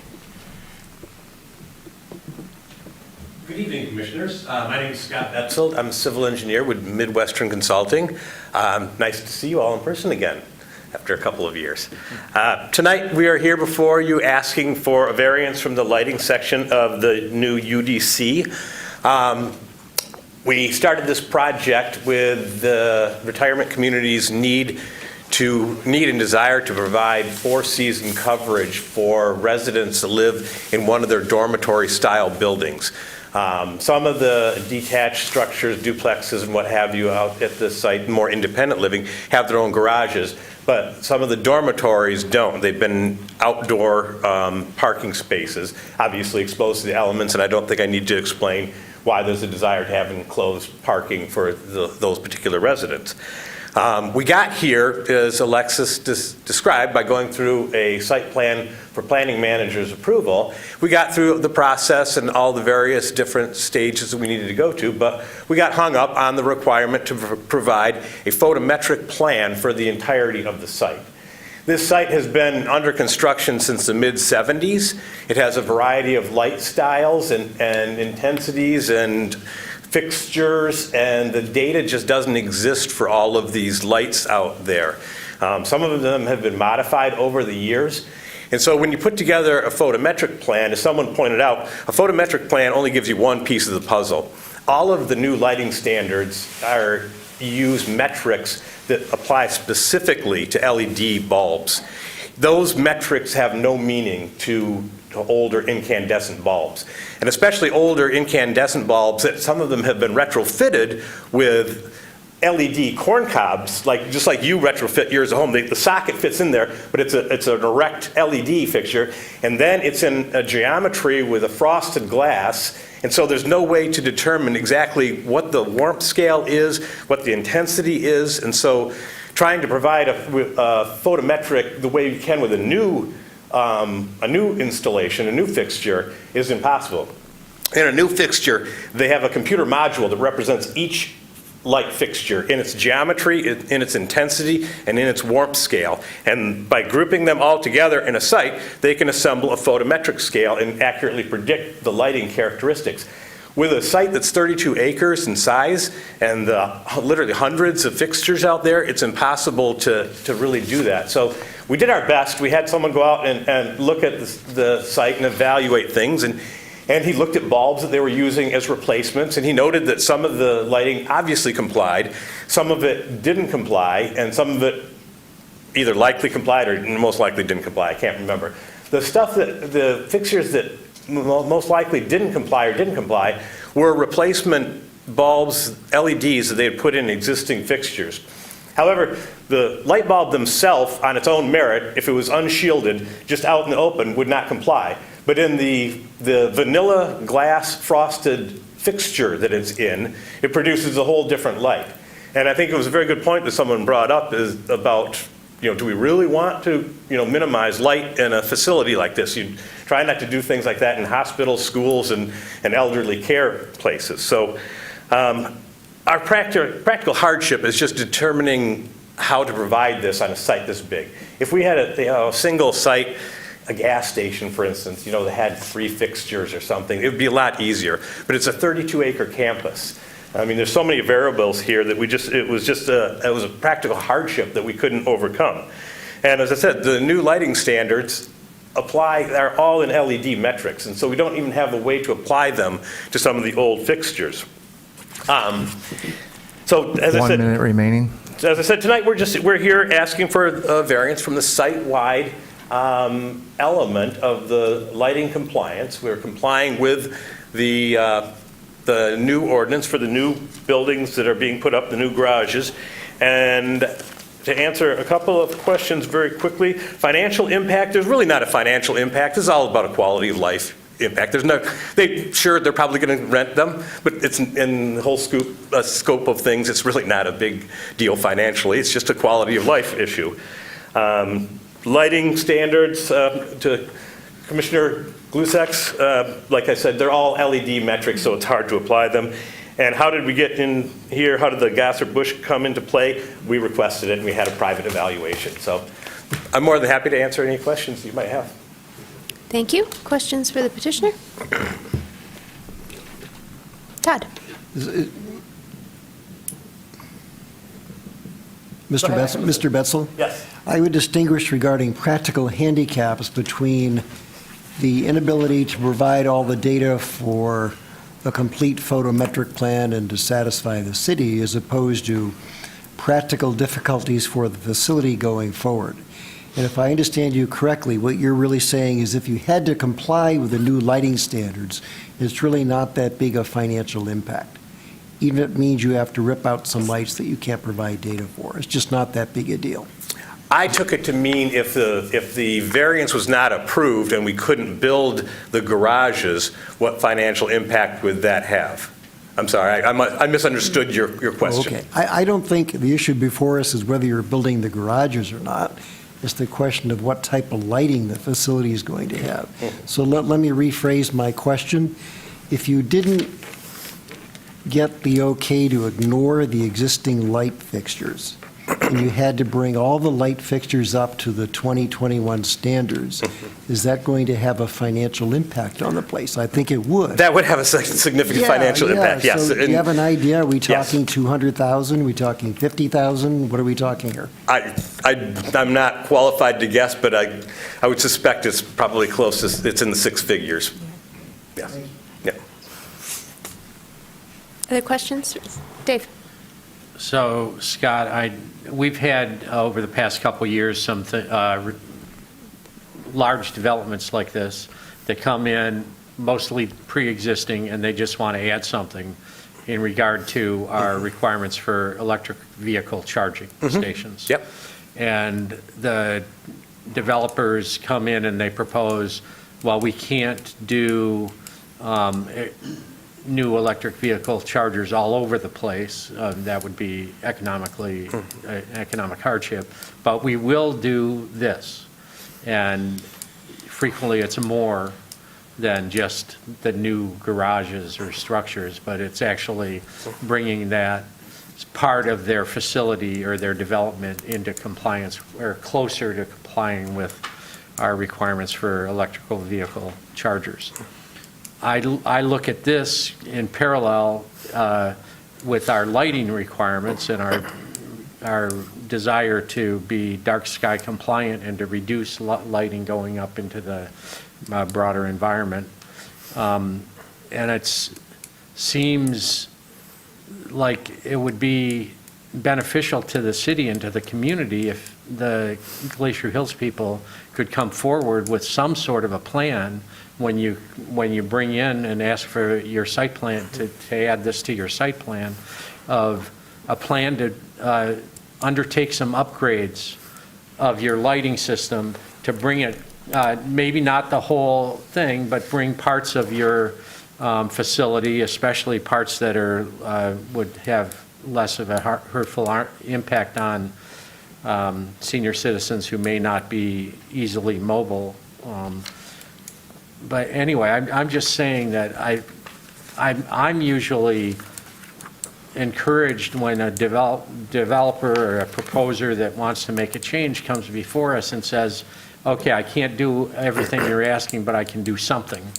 That goes a long way, and it helps the city to meet its goals, both for, in this case, dark sky compliance, and in the case of the electric vehicle chargers, sustainability goals.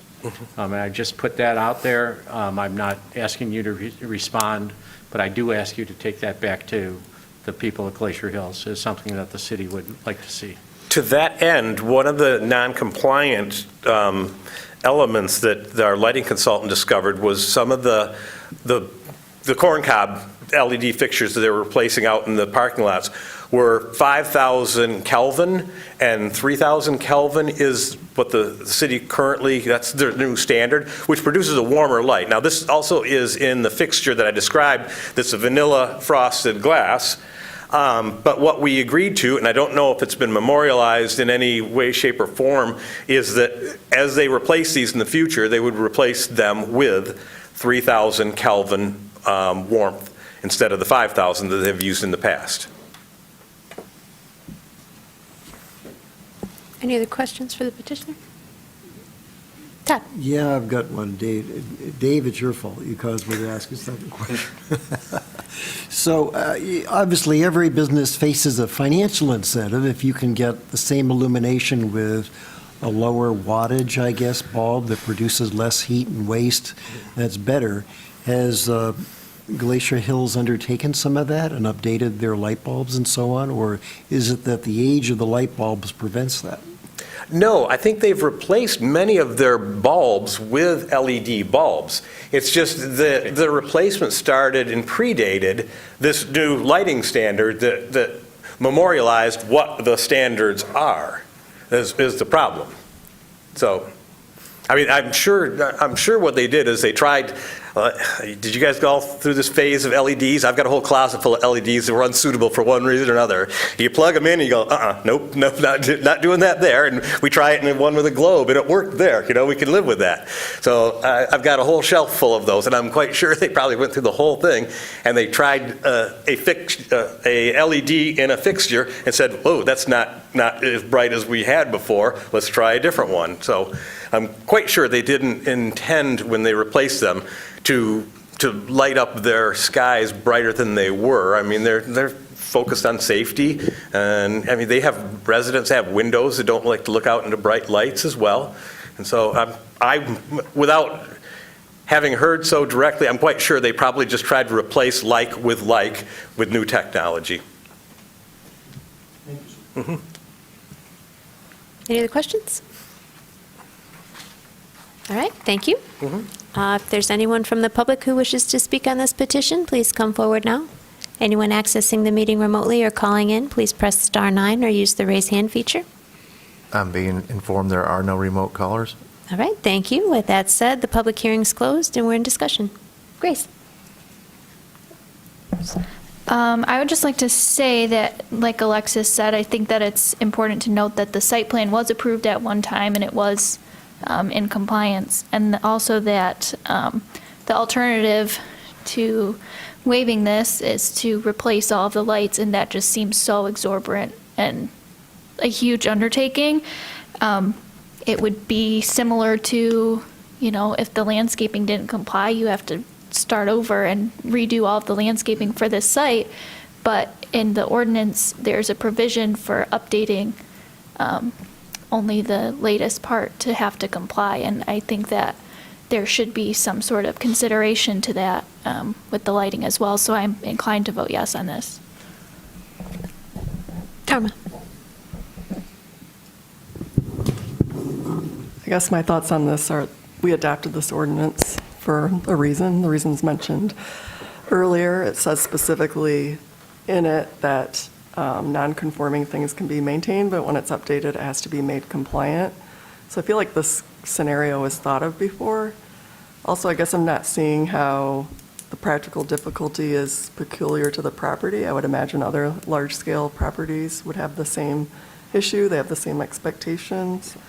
Yeah, I'm just not seeing that the standards are met to say yes to this.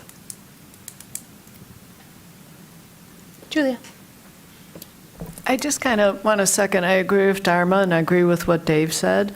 It seems like it would be a hardship, but I don't actually know. Like, if it costs $50,000, that is not a hardship for Glacier Hills. And it would be a great improvement because it is kind of a woodsy area. It would be very nice to have the ordinance be in effect there. So without knowing what the financial hardship actually is, without their presenting that with some attempt to do the minimal amount, we got all or nothing. There was no attempt on that. I'm inclined to vote no.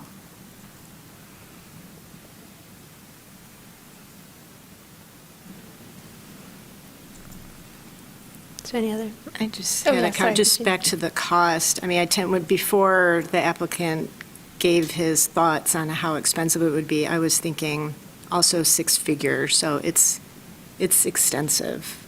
I think the cost for holistic approach of upgrading the lighting. I think as a recommendation, sure, it's something that would behoove them and the community, I think, to start upgrading it bit by bit, but I tend to agree with Grace that it's, where does that stop if the landscaping, if there's some component that needs changing on the landscaping side, how far do you take that across 32 acres?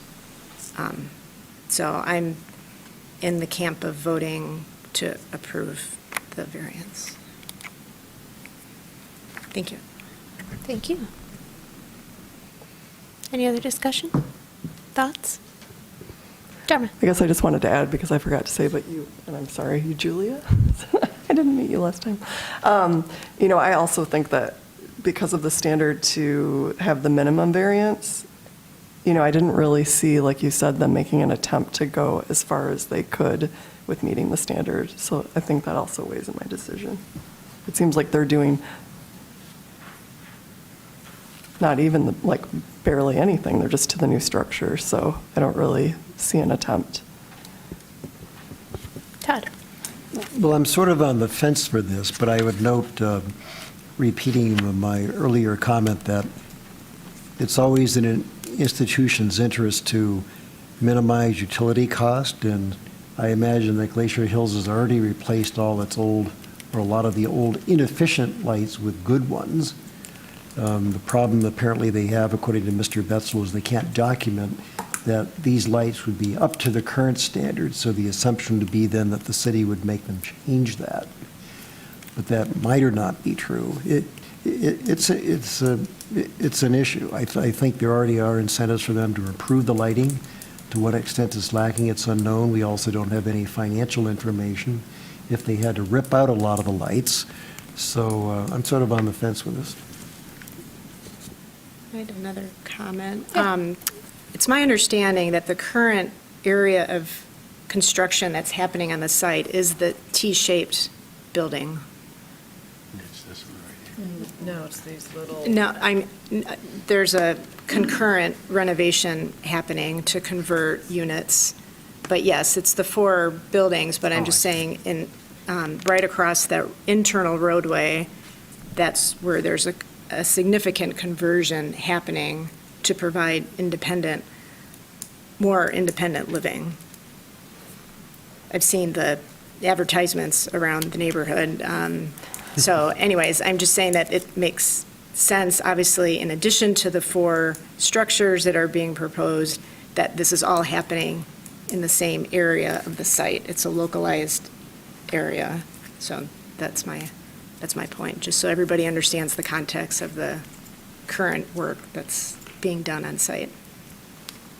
Dave? I do want to, Dharma, I'm taken by your comment that they haven't even stepped forward and tried to address, our standard that a variance shall be the minimum variance to make possible the use of the land, albeit I would characterize it as the use of this new addition. They haven't done that, or they haven't demonstrated that. But I want to add a proviso, just like I feel with the sign ordinance, when we're asked to make a discussion or make a variance there, with the lighting ordinance, which this is the first one I can recall seeing, or with the electrical vehicle charging, these standards that we're asked to try to meet don't fully apply in those situations.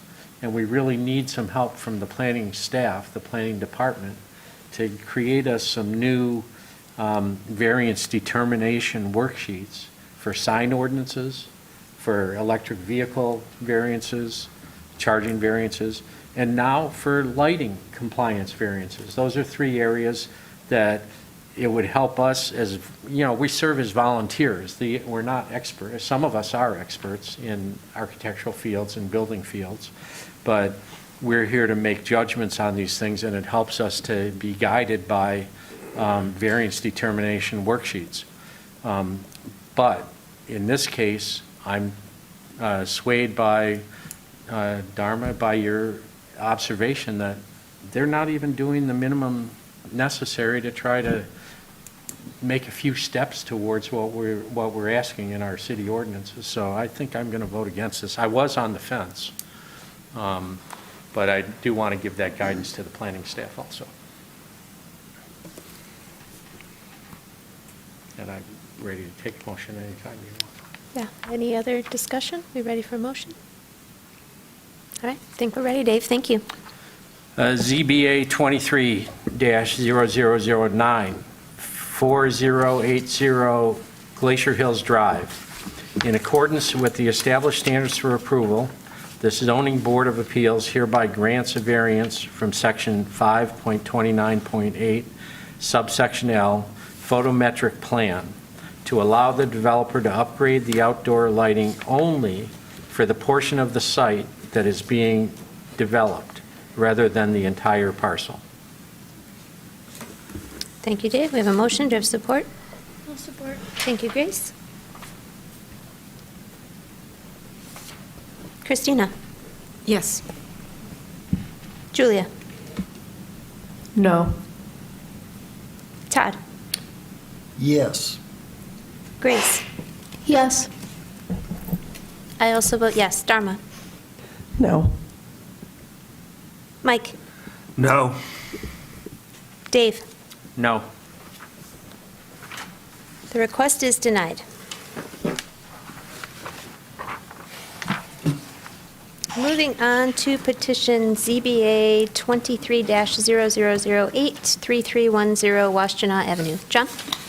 So Matt Kowalski from the planning staff will be presenting the next petition. Hey, good evening, I should say. Can everybody hear me okay? We can hear you, We Matt. can. All right, perfect. Always got to check that. Okay, thank you. So, subject site today, located on Washtenaw. It's directly east, east of Huron Parkway, and on the south side of Washtenaw. And you can see it outlined here. The subject site is Zone C3, which is a fringe commercial zoning district. You can see adjacent to it to the south is, it's actually zoned office, but it's used residential. As you can see the group of buildings here, as well as the site kind of to the south a little bit over. That is zoned R3, which is townhomes. So if we could go to the next slide, please.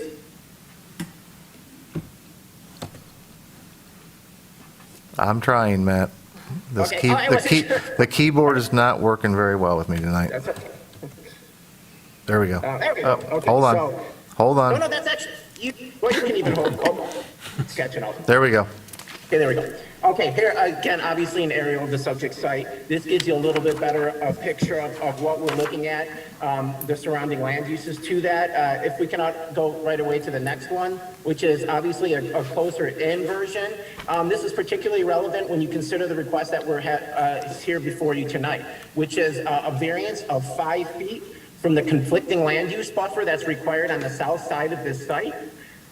You can see, obviously, we'll probably come back to this area as the discussion progresses, but really the reason for that conflicting land use buffer is that residential use to the south. Now, even though that parcel is zoned office, it does have a single residential use upon it, and that use is what triggers the conflicting land use buffer, not so much the zoning itself. But obviously, again, you can see from the aerial photo, that area is very solidly wooded. There's actually a creek that comes out right into that area. The creek is buried underneath part of this subject site, as well as the site adjacent. It's underground, and that's basically why that subject site adjacent has that funky angle to its building. Next site, please. Or next slide, sorry.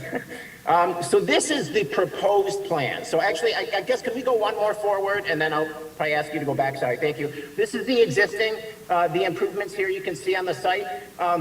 Particularly to the south side, if you look, the parking right now goes right against the property line. So there is no buffer provided in that area.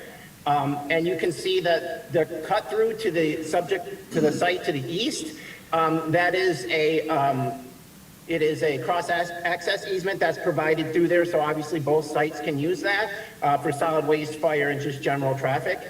So this is the existing site.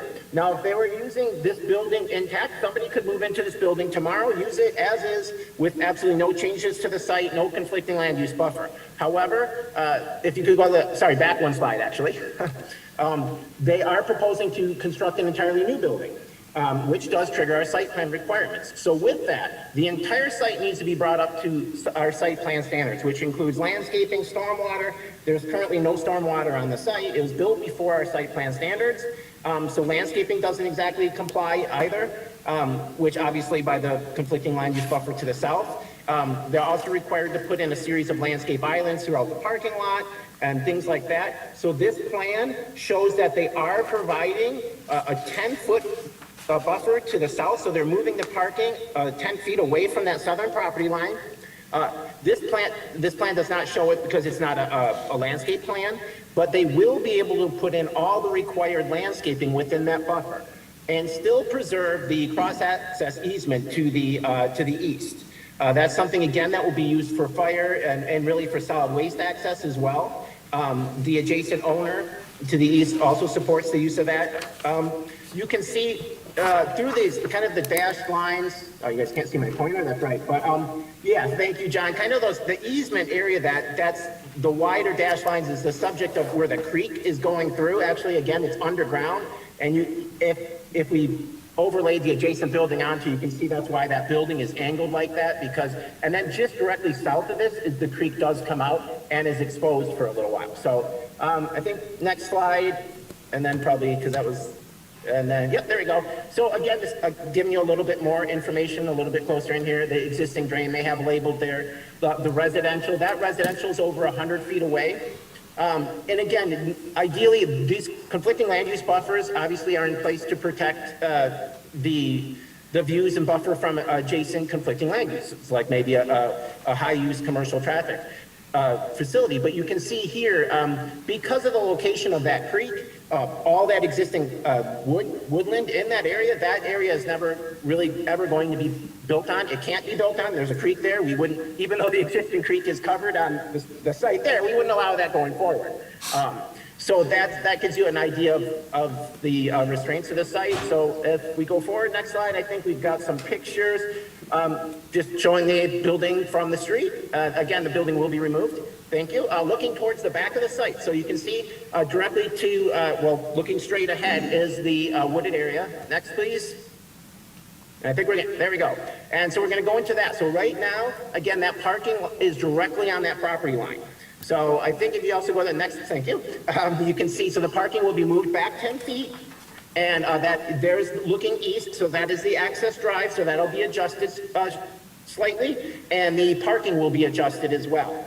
And I think that was it. So again, a couple of things I wanted to highlight that within the landscape requirements or the conflicting land use buffer requirements, there are 3 items that are required. It is a width of 15 feet, There is the plantings, which are a series of trees and bushes, low-lying vegetation like that, as well as a continuous screen. So the vegetation, a berm, a wall, fence, something of that nature, in addition to the vegetation.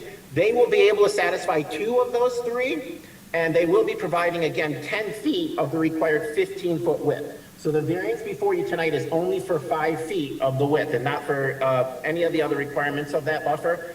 The standards, or the standard again, really for this, for a landscape buffer, I know this came up previously, how the standards for zoning being applied to lighting. This landscaping does have its own standard within the UDC that to judge whether or not it warrants a variance request or not. Basically, the standard is when the evidence supports that the public benefit to be gained or secured will exist with less than the required landscaping or screening. So basically, it's up to the zoning board of appeals to kind of decide, will what they're providing, does that basically meet the intent of the landscaping ordinance? And I did review this with our staff landscape reviewer as well. She does support the variance request. She would be the one that is examining that section of code to make sure it complies.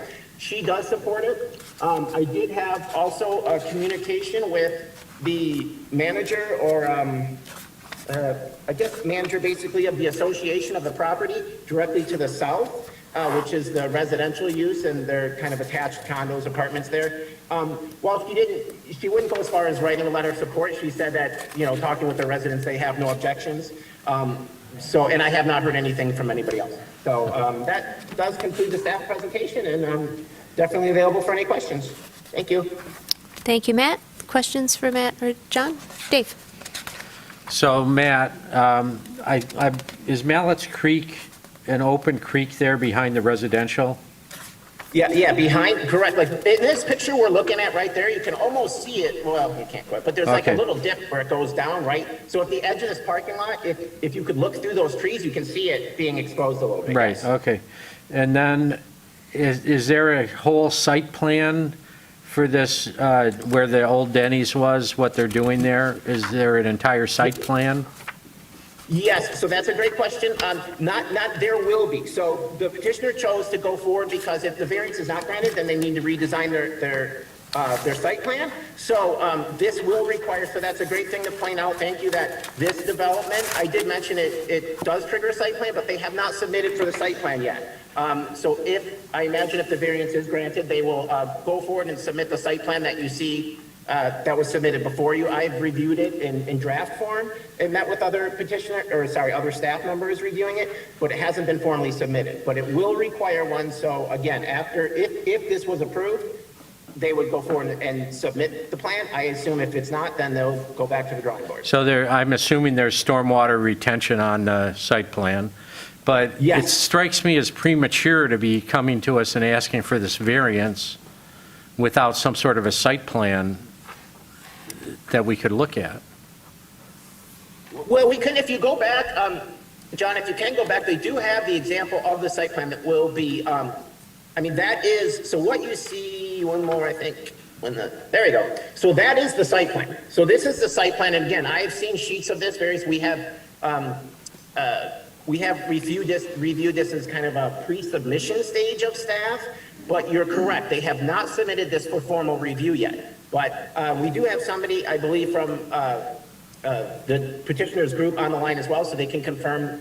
But this is what I intend to be submitted going forward. And again, the ZBA, if you were inclined to support it, you could reference this plan as well, the plan that we see before you, that to make sure that essentially that is what's constructed. So looking at this, it looks to me like they're asking us for this variance so they can put some parking spots back there. That's what it looks like on the site plan. Yes, there is going to be parking back there. That's correct, yes. They're basically shifting that existing parking. So that's the purpose for us to grant this variance, is so that they can have some parking spaces back there. Yes, in the current configuration. Okay, yes. thank you. There's existing parking now. Well, I understand that, Yeah, but there's a just- whole new site plan, and now's the time for us to, I actually walk in this Red Bud Nature area occasionally and throughout Pittsfield Village, although I'm not familiar with and I should have walked the site earlier today and taken a close look at the back lot line there. I used to eat at Denny's occasionally, although the Fleetwood is a much better place to go at 2 a.m. than Denny's was. But anyway, I just want to get that in. I see the parking spaces, I see what they're trying to do, but they're asking us to give up screening for parking. Mike? So if this were, I'm not sure I'm phrasing this correctly, if this were not granted, I mean, they meet the minimum parking pretty easily. Yes. Go ahead, Matt. Well, yeah, I'm sorry, they would meet the minimum, there is no required parking, so, Okay. yes, they definitely would meet the required parking. Okay, thank you. Other questions for Matt or John? Dharma? In my whole 2 ZBA meetings, this is the first time I've seen this come with a staff recommendation from 2 different departments, and I'm just wondering what kind of signal that should be to us. Well, I don't know that, I mean, we don't necessarily imply it to be any kind of stronger endorsement, but, yeah.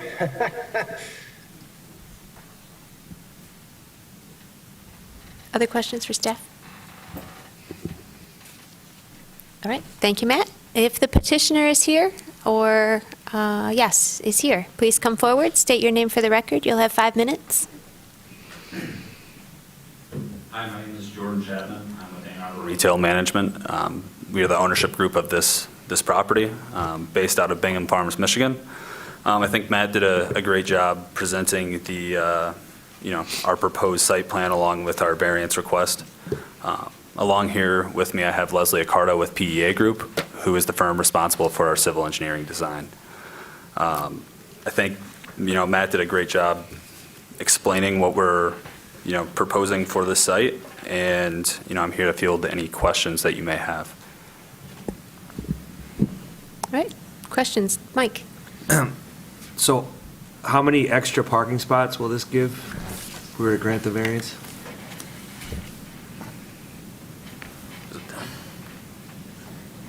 I believe it's 10 spaces at the southern property line. Okay, great, thank you.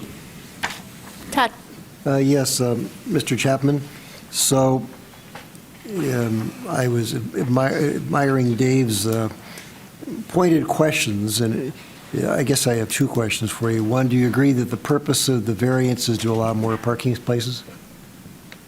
I would agree that our intent is to park those 10 spaces there, but also to help and, keep the cross-access intact while also improving the existing conditions.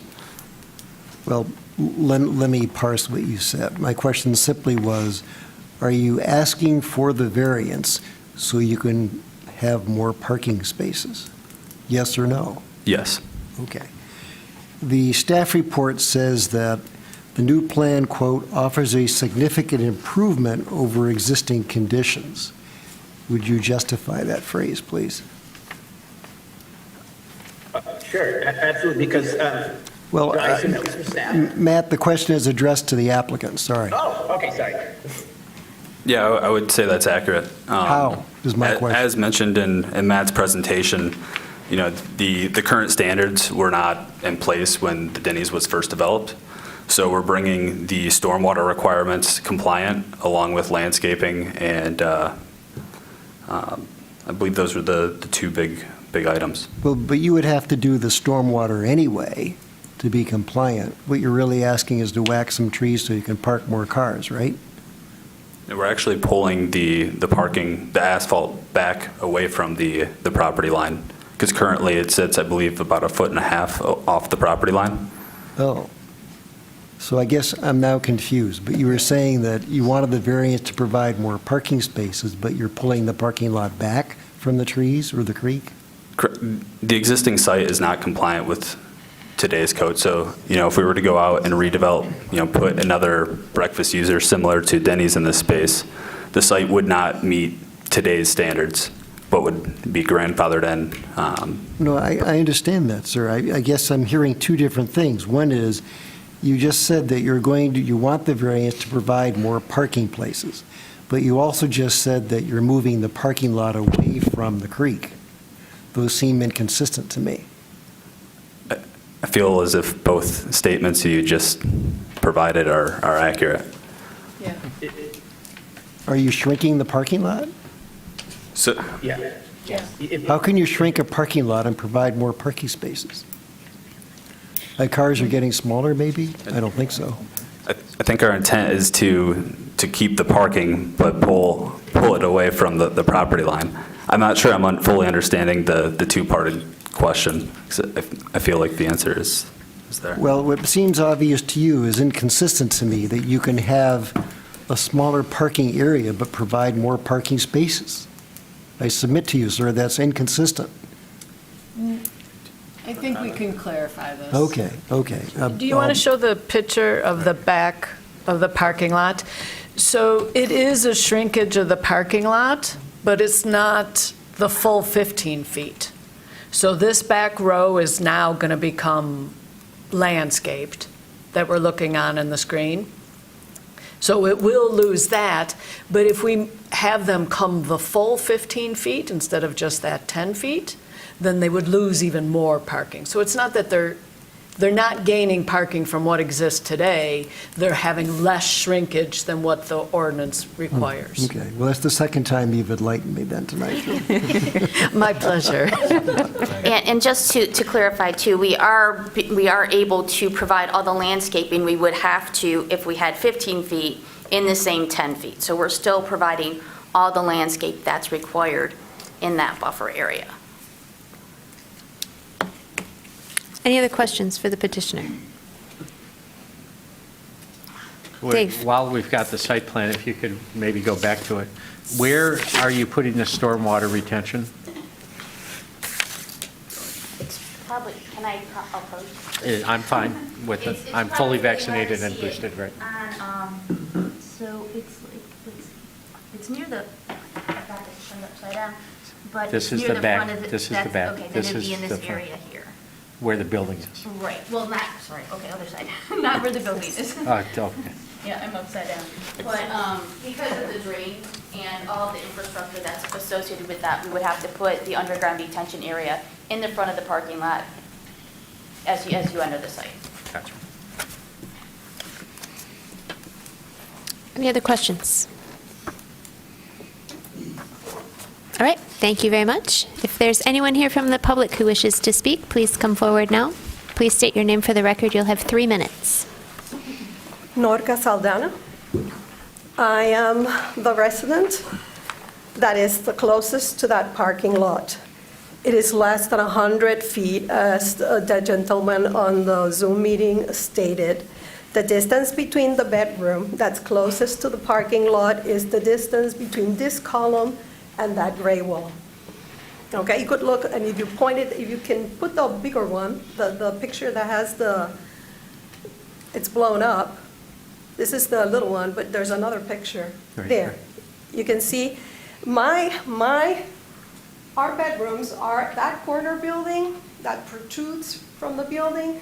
That is what's the closest to that parking lot. We had a lot of problems when Dennis was there with noise. You have no idea how much noise there is at night with vehicles coming in, coming out. My understanding is that Chick-fil-A opens from 6:30 in the morning to 10 p.m. Okay? There's going to be a lot of noise, a lot of cars parking in and out. The reason that they need those 10 parking slots back there is because they removed the parking that exists to the east side of that lot. If you see, there are like 8 parking spots there. They removed those to allow two-way traffic. If you look at their site plan, a two-way traffic in the entire lot. So there's two-way flow of traffic around their new structure.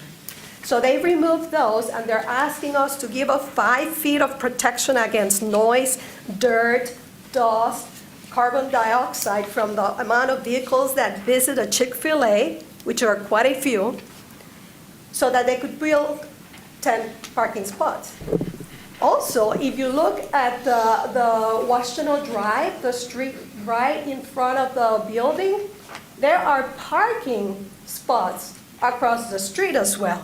Right. So there's plenty of parking. So my request is that you do not grant this variance because we need those 15 feet, okay, to protect ourselves from the increased noise, the increased dirt. My concern, and Mr. DeVarty has spoken about that creek. I live there. I'm a naturalist. I'm a birder, okay? You have no idea how much trash lands in the creek coming from the building on 30 seconds. on the east side and the west side. When Dennis was there were a lot of dirt and garbage in the creek as well. So we need that buffer. So I'm going to leave the other residents speak. Thank you.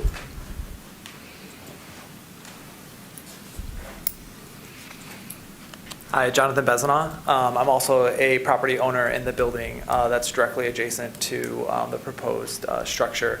So I don't have as much to say, but basically just kind of reiterate exactly what Norca, my neighbor, was saying as well, that there is a lot of noise and that comes from that property there. And having an additional buffer is going to ease both the Norca, whose property is directly adjacent to it, but also the owner that's underneath it as well, and provide additional buffer so that we can have peace as we're doing that. And the other thing that Norca did bring up is the trash. And living right there next to that creek is always full of trash. And having an additional buffer is just going to provide better access so we're not having that trash entering our waterways. And so those are probably the two major concerns that I have, is the noise as well as additional litter that could be produced by not having a larger buffer. So, thank you. Thank you. Oh, yes. A question for you, sir. Can you see the trash in the creek from your place? Yes. I have Okay. photos, if I can show you, from 2 days ago. No, that's okay. Thank you. Any other questions?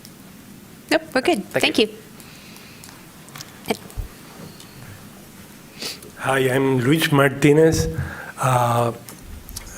She's my wife, Norca. English is not my native language, so if you don't understand something, just do like this, and I will try to answer. We'll go ahead again. Let me start. We bought this condo 17 years ago. So what I'm trying to tell you is that I have the experience, witness, of living in this place 17 years, and back then, Denny's restaurant, I used to eat there. It has more traffic, but through time, the sales went down, and then came COVID-19, and that was it. Now, this is one of my experience. That property, in the back of the property, that you see those parking lots, they are not with the new regulation, with the buffer. We know that. Now, but what happens? Many times during the weekends, when Denny's, I know that Denny's open 24 hours before this, close at 10. Sometimes weekends, some young people, they will go there, they will eat, and then they will go to the back of the parking, the parking there in the back of the property line, at map side, and then they start chatting. Some maybe they were partying, and they start laughing, yelling. Sometimes even fights, and once we have to call the police.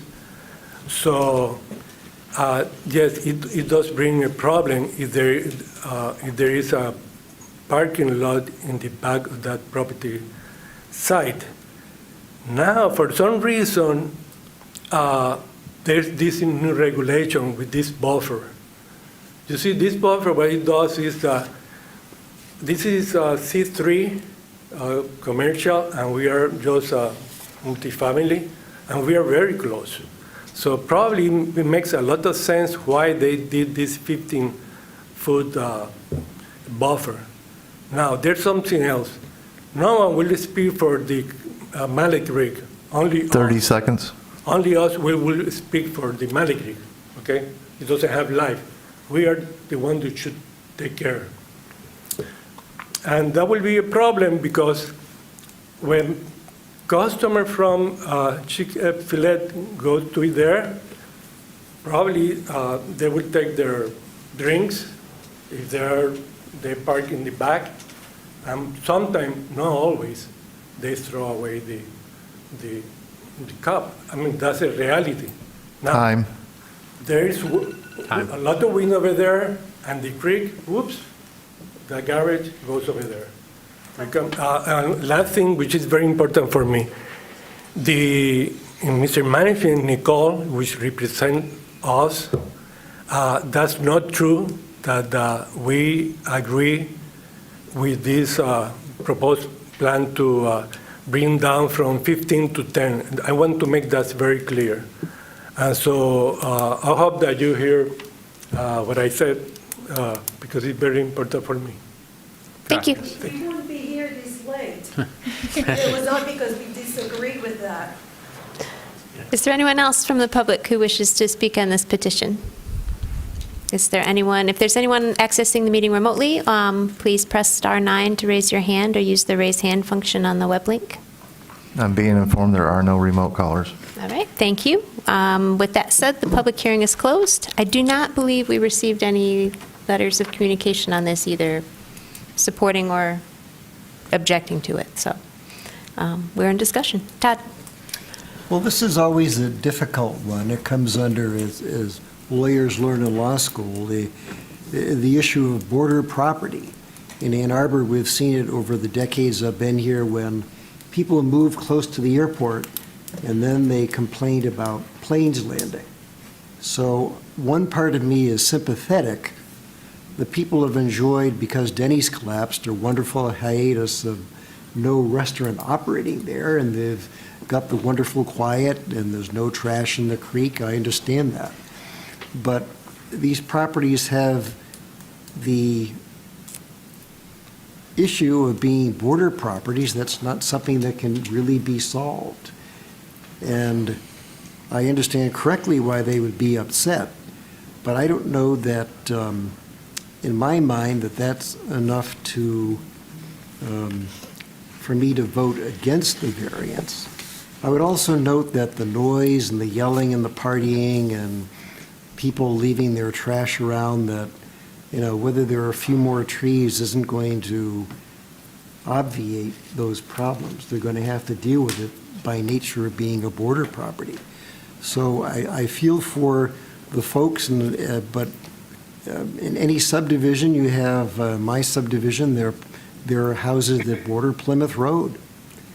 And they knew it when they moved there, and those houses are noisy, and I would not want one, but they sort of did it with eyes open, so to speak. So I'm a little bit on the fence about this, but I think I'm probably going to vote in favor of the variance, despite the very heartfelt and understandable comments by the people who have border property. I liken it to the people who move close to an airport. What did you expect? Thank you, Todd. Grace? I guess I'm just having a hard time understanding what the standard of practical difficulty would really be with this property. If they're moving the parking lot back already, I don't see what the difficulty is in moving it to meet the 15 feet, and I just have a hard time getting past that standard. So I'm inclined to vote no on this, unless someone convinces me otherwise. Dave?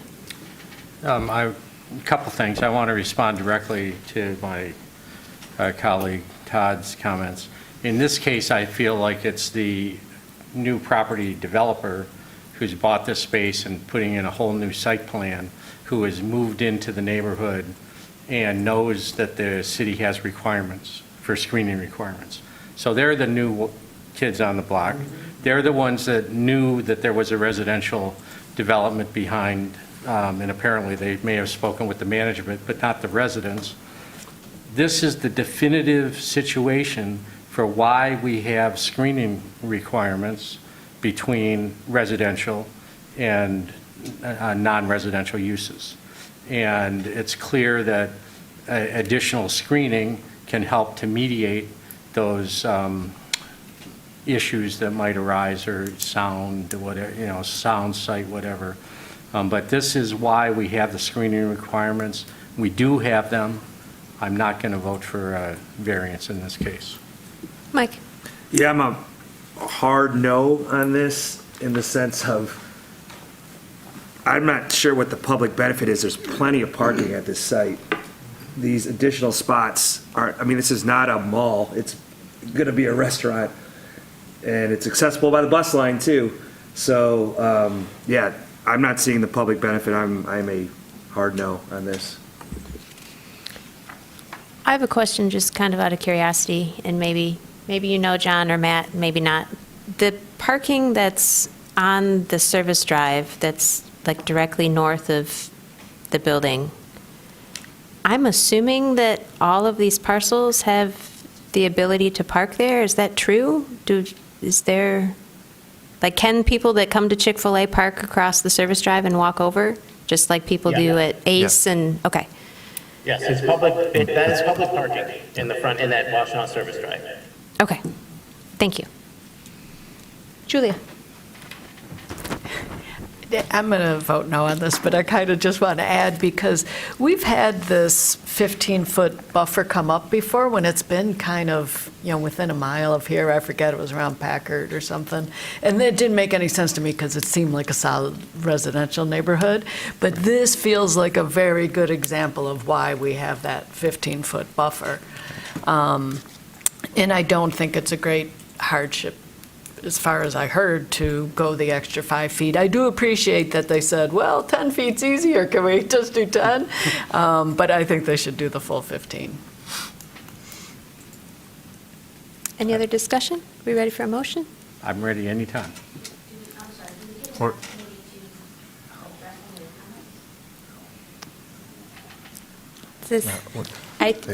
Unless someone has a question, we're in discussion. And does anyone have a question or want to hear from the applicant? No, I don't have a question, but I do have one more comment. Yes. I think, like others have said, the buffer exists for a reason, and I think we have to be really careful not to put the onus on people that might live next to a property that they should have known that it's going to be noisy, because I think we have some of these regulations in place for a reason, and people don't always have maximum choice on where they live. So I just want to add that. I won't be supporting this. I do have a question of the applicant. Yeah. Not sure they're paying attention. I have a question of the applicant. Excuse me, yeah, there's a question, so you can come back up. So has there been a parking study to evaluate the usage of parking and taking advantage of the parking along Washtenaw Avenue? No, we haven't done parking study, partly because the ordinance doesn't have any Sure. requirements. Yeah. But what would We the are providing the expectations be? same number of parking spots that were there previously with Denny, so there's not any thing specific to that. But one of the big reasons for keeping that parking was to keep that cross-access. So in the event that we do not get approved, we'll probably close off that cross-access, which was something that the planning department had supported keeping.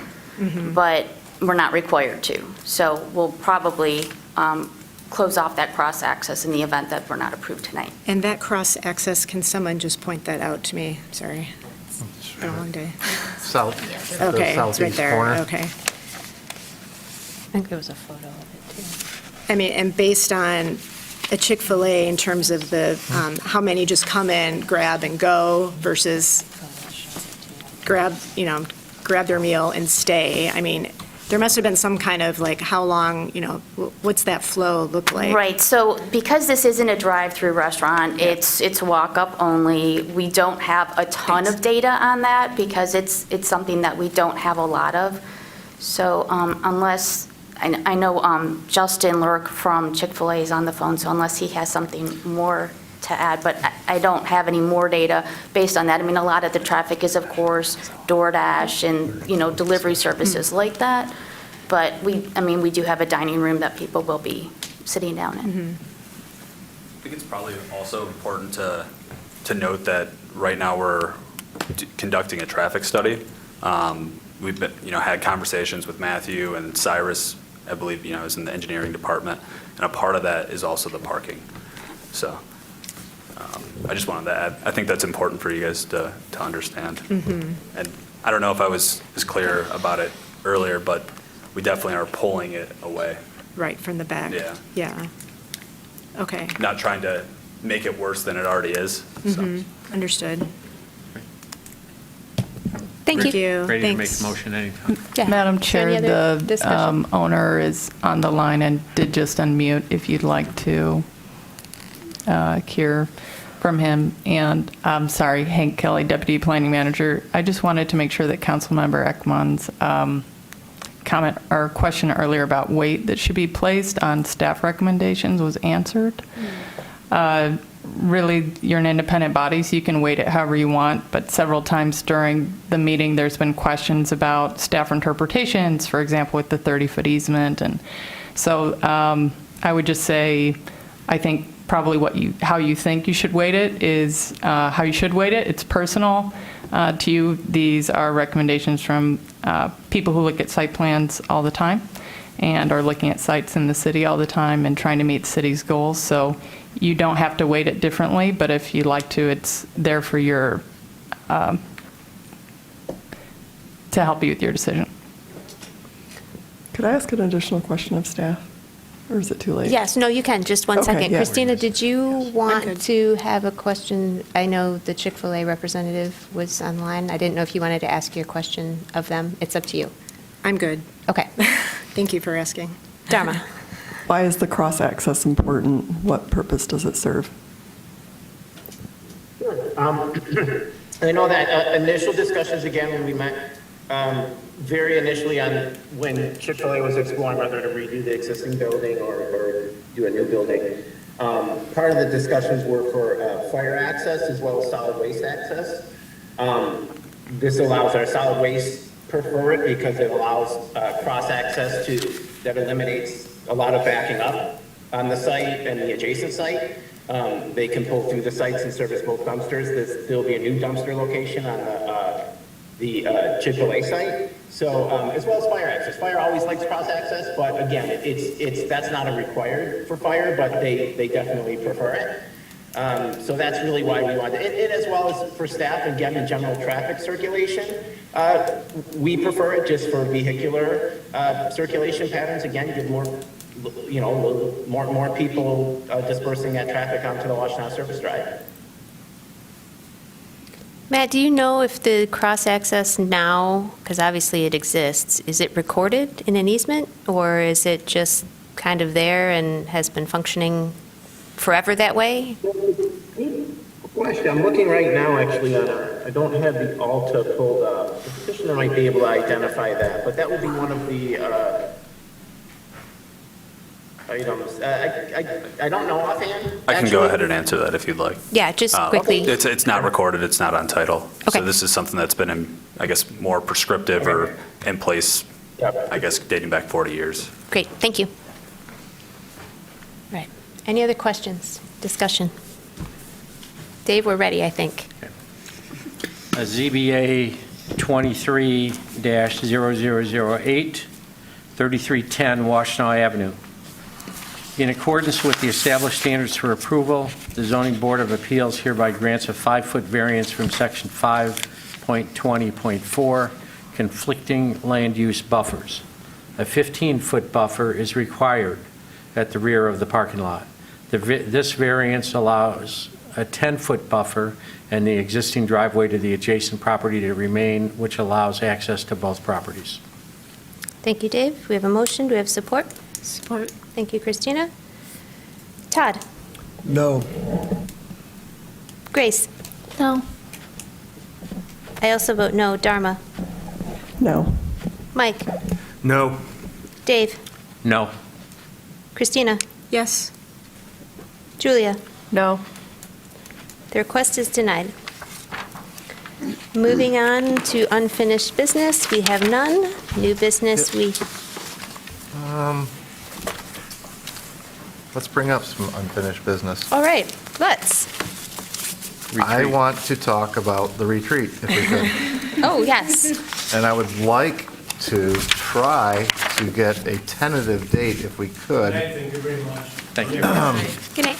I sent out the email, and an alternate date was May 22nd, Monday, May 22nd, and I've had 3 responses that said people could not make it. So I am assuming that's not going to be a good date because I'm trying to get as much attendance as possible so we can have this valuable training session.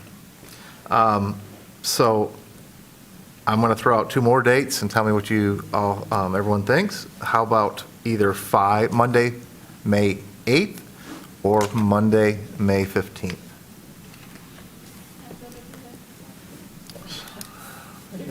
Let's just say, anyone who can't make a date, let's just say, let me know. I can't do the 15th because of city council. Okay. I cannot do the 8th because I'll be in the Czech Republic. Priorities, Dave, come on. Dave's in Prague, again. These all need to be on a Monday? At least it's not Ukraine. They don't, but it's kind of preferred just based on the way this calendar's looking with reserving the basement room. But if, I'm open to anything at this point, I know I'm not going to get 100% attendance. To get 15 people, all to agree on one date is next to impossible. But I'm going to try to get 85 or 90%. If I can get most of, like 3/4, or a quorum and plus. Let's just say that. Either one works for me.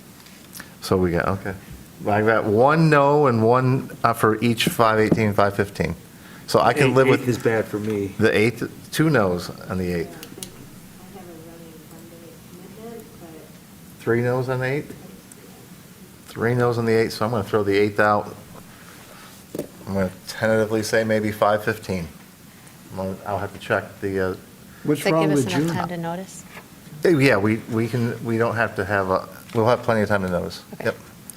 And I'll check the attorney's office to see if that works for them as well, and reserving the room. So it's looking like I'm going to push for Monday, May 15th. Does this have to be done by the end of May, John? or- It does not. Yeah, But why don't I'm we trying to look at get it June? done I want to get it accomplished as soon as possible, since we haven't had a training session in so long due to COVID.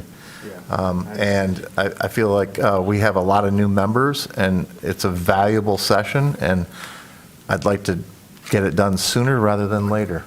So can I make a suggestion that maybe we should privilege the newer people in the schedule? Yes, I agree. Yeah, that's fair. That's a good point. Yeah. So I'm thinking, I only have 1 no for 5/15, and was that you, Dharma? One of the new people. One of the new people. Oh, city council. ZBA trumps city council. CBA trumps everything. ZBA. I would think it would be particularly important to have our city council liaison go through the training session. And when we get, after May, we get into summer, and we start talking about everyone's summer plans and summer vacations, so, and school camps and If- the whatnot. If a meeting room is the obstacle, I think I could find us a place. I'm going to at do it, Dominic's. I'm going to do everything I can to have us, get us a meeting room. I'm not as worried about that as I am Okay. so much as the date. I'll make the meeting room work. So Mondays are out completely for you, wow. Okay.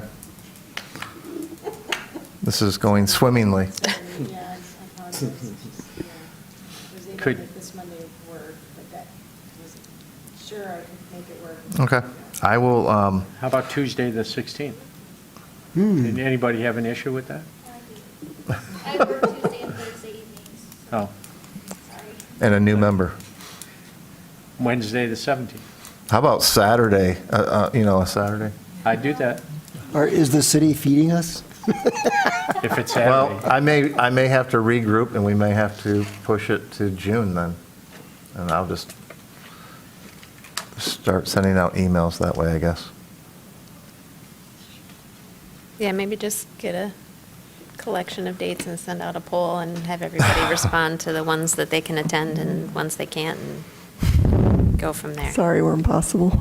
That's, okay. All right. Thank you. That's all my business for now. Well, John, we could, maybe not before we move this, We're looking at Monday, Wednesday, Tuesday, but there's also Thursday.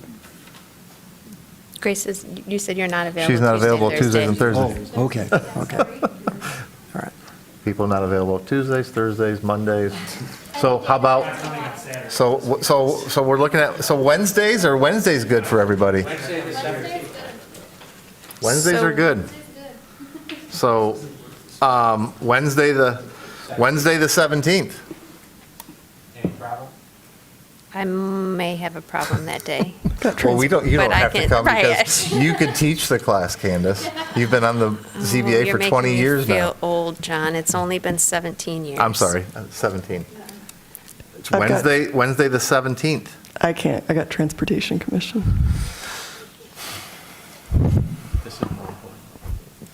How, Wednesday the 24th. That's Wednesday the 31st. I'm not in Czech Republic, but I'm in Belgium. On Wednesday the 31st? Belgium, the Czech Republic. how many items do we have on the agenda for May? Do we know? 6. Oh, yeah, no.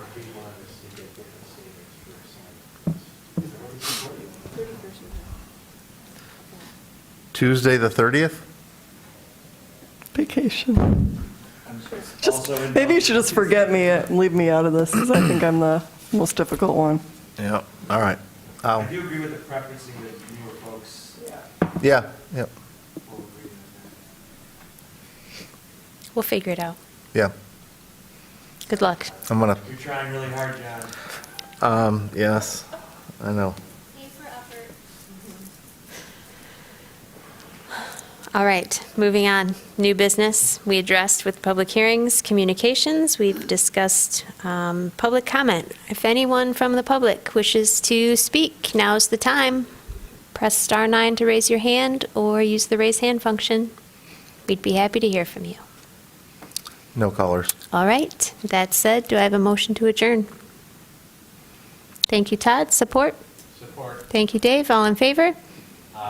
Opposed? We're adjourned. Thanks, everyone.